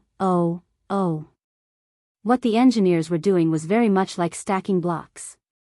Pieces of 2-meter square prefabricated steel plates were connected with screws, placed in predetermined positions, and then poured cement into them like sandwiched biscuits. A fortress covering an area of about 1 square kilometer rose from the ground almost at a speed visible to the naked eye. For a whole day, not a single Naga floated to the surface to openly peep at the fortress. Perhaps there were, but it was impossible to detect them from under the water. The Allied Army's security force rotated every hour as usual. Just that every hour, the tower behind them would rise by one floor. There were 12 arrow towers in the outer layer. When the reinforced concrete wall connecting these arrow towers was completed, 12 taller arrow towers immediately appeared in the gap between the arrow towers. After the completion of the 24 arrow towers, a second layer of walls was immediately built in the inner circle, and 6 mysterious magic towers were erected inside. Layer after layer, as if skewered, the prefabricated parts were inlaid. With each additional layer, the dazzling colorful patterns on the magic towers became brighter. Until the 10th floor. Of course, this wasn't a mage tower in the traditional sense where mages could live, conduct experiments, and defend against enemies. It was a mage tower that could be used for both offense and defense.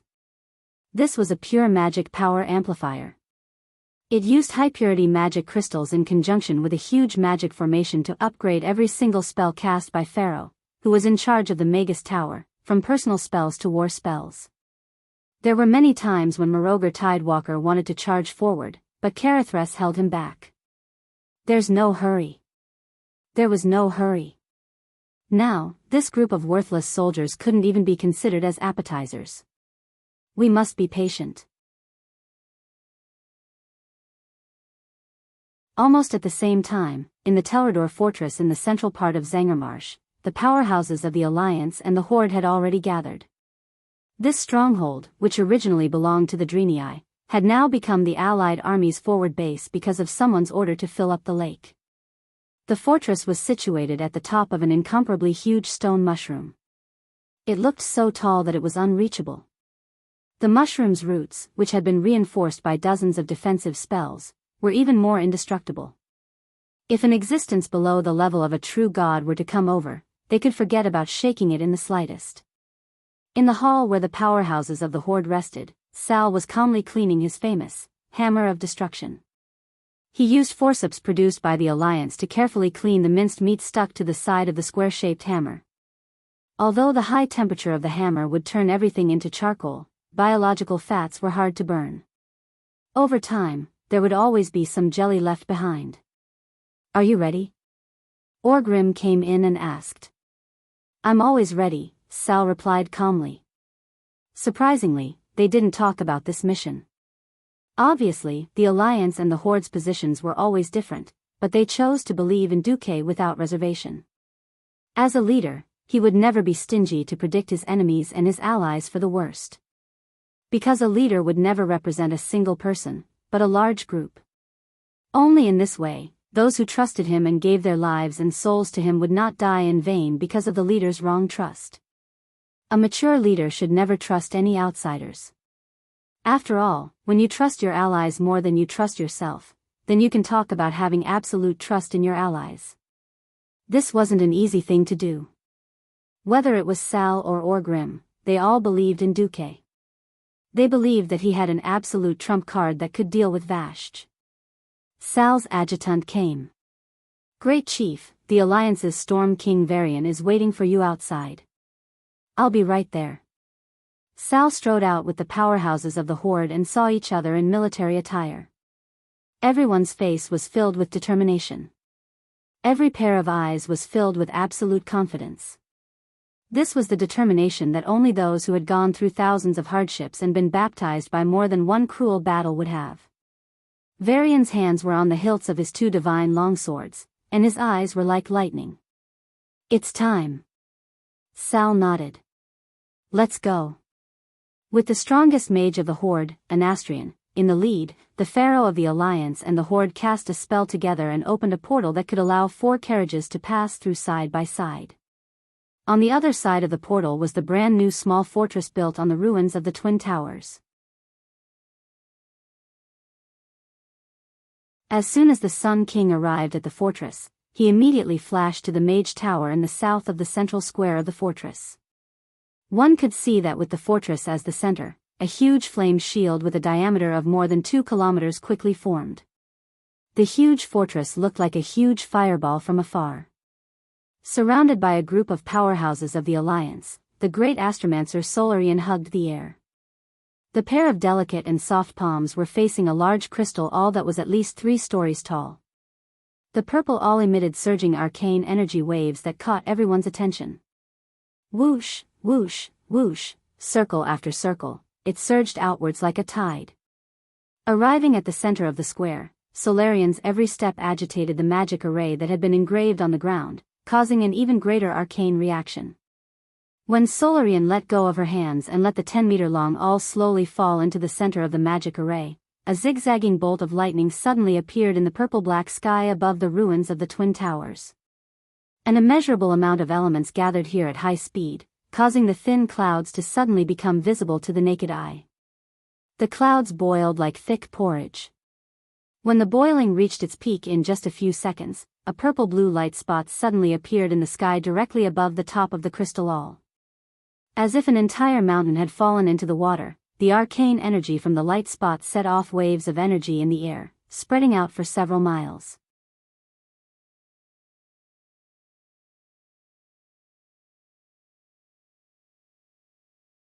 Chapter 1420.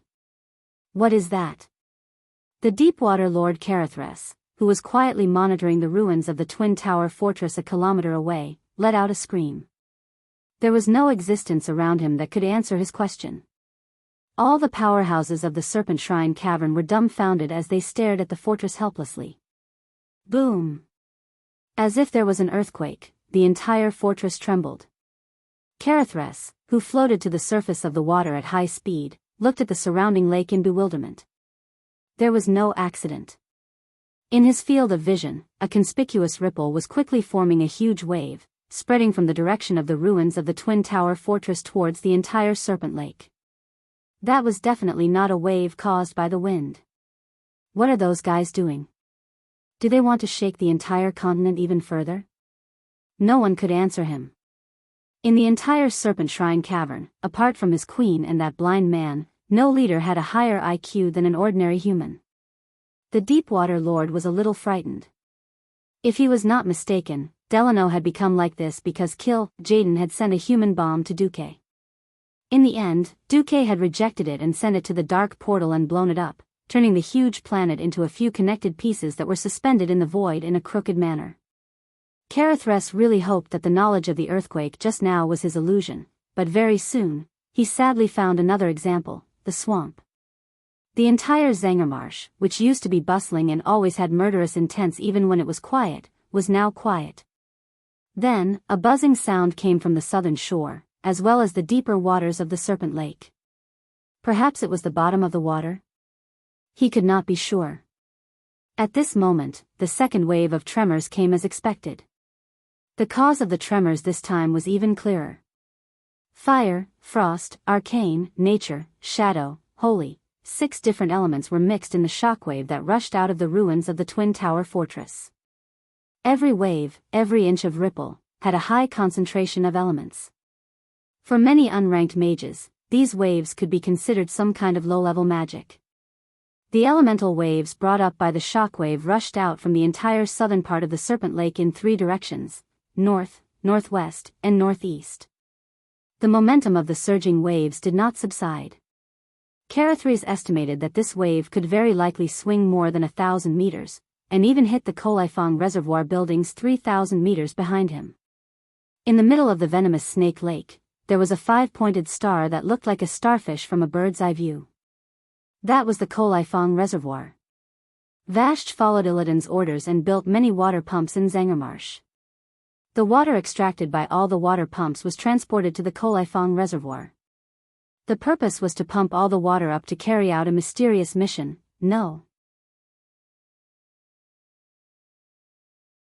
Don't even think about getting in the way of the Lord's great cause. Carithres rushed to the surface of the water and roared. He waved the giant hammer in his hand and a arrow of disaster hit the towering waves in front of him. The powerful shadow force violently shattered the waves, but even more elemental waves came from other directions. No, Carithres was horrified to find that in the face of this level of elemental wave, he could only protect himself. He couldn't help but yell, then turned around and looked at the horizon. Dozens of seconds later, the towering elemental wave was like a bulldozer's shovel, slamming into the Coliphong Reservoir's water pump. Standing in the middle of the venomous Snake Lake, the dark yellow water pump that was 5 stories high was like a willow branch in the wind. It could only shake wildly, and in less than 3 to 5 seconds, it completely fell apart with a bang, turning into a pile of rubble with magic runes and starting to sink. No. It's the Serpent Shrine Temple down there. Karethres was about to go crazy. In fact, it wasn't just the Kolifong Reservoir's water pump that was affected. The elemental wave triggered by the ruins of the Twin Towers formed a tsunami-like existence. Stone mushrooms that were more than 10 stories high were collapsing and collapsing. The waterways that originally divided the land of the swamp were filled with water, overflowing the low slopes. But following the thunderous tremors, Naga, who was hiding at the bottom of the water not far away, felt that the underwater world she was familiar with had changed. The water was no longer just water. It was a terrifying existence filled with destructive elemental energy. The small fishes and shrimps in the venomous Snake Lake, as long as they were within the range of the elemental wave, all died instantly. But the various water elemental creatures were greatly strengthened. Including the unstable Hydus, all the water elemental creatures of the Serpent Shrine Temple had become 1 size larger. This should have been a good thing. If the bosses of the Serpent Shrine Temple knew that this was the inadvertent leakage of elemental magic when the newly built magic net called in magic, then probably no one would be in a good mood. At this moment, only the truly strong could sense that the elemental laws of most of the venomous Snake Lake were deviating. They were fearfully leaving the control of the few natural laws of the outer realm, turning to yield to the mysterious power that was descending. No group of wandering elements could resist that unparalleled mysterious power. The existence that appeared to be from Shotrath City, but was actually from the distant Azeroth planet, Karazhan, announced with an incomparably domineering appearance that he was dominating everything around him and taking over almost all the elements nearby. At the gate of the Serpent Shrine Temple, any existence that wanted to come here would first be besieged and blocked by countless underwater creatures. But now, there were 2 huge humanoid existences that suddenly appeared at the gate. Who? The Naga guards, who had been extremely vigilant, shouted angrily. What responded to them was a flash of lightning, a humanoid existence that emitted all kinds of light. Heroic spirits, or elemental guardians would be more appropriate to describe them. By forcibly connecting to the Serpent Shrine Temple with the magic net, Duque was able to directly join his direct subordinates. The heroic spirits that relied on him in Karazhan, after injecting a large amount of elemental energy into their souls, reappeared in this world as elemental guardians. Kill. Destroy evil. There were not many of them, only about 100 people, but with the momentum of a tsunami, they directly drowned the Naga guards blocking the way. Whether it was the burly male Naga waving large long-handled weapons, or the Naga mages using all kinds of strange magic, no one was a match for them. At this time, a dark swamp giant blocked in front of the intruders. It was a 2-story tall, dark green humanoid creature with 3 fingers and disgusting pustules all over its body. Its poison, its natural magic, was simply a nightmare for ordinary creatures. Unfortunately, for pure elemental creatures, its skills were all useless. You're tuning in to the Biyao's Wuxia Chronicles YouTube channel. Don't forget to subscribe and join us on this journey to catch the most captivating stories.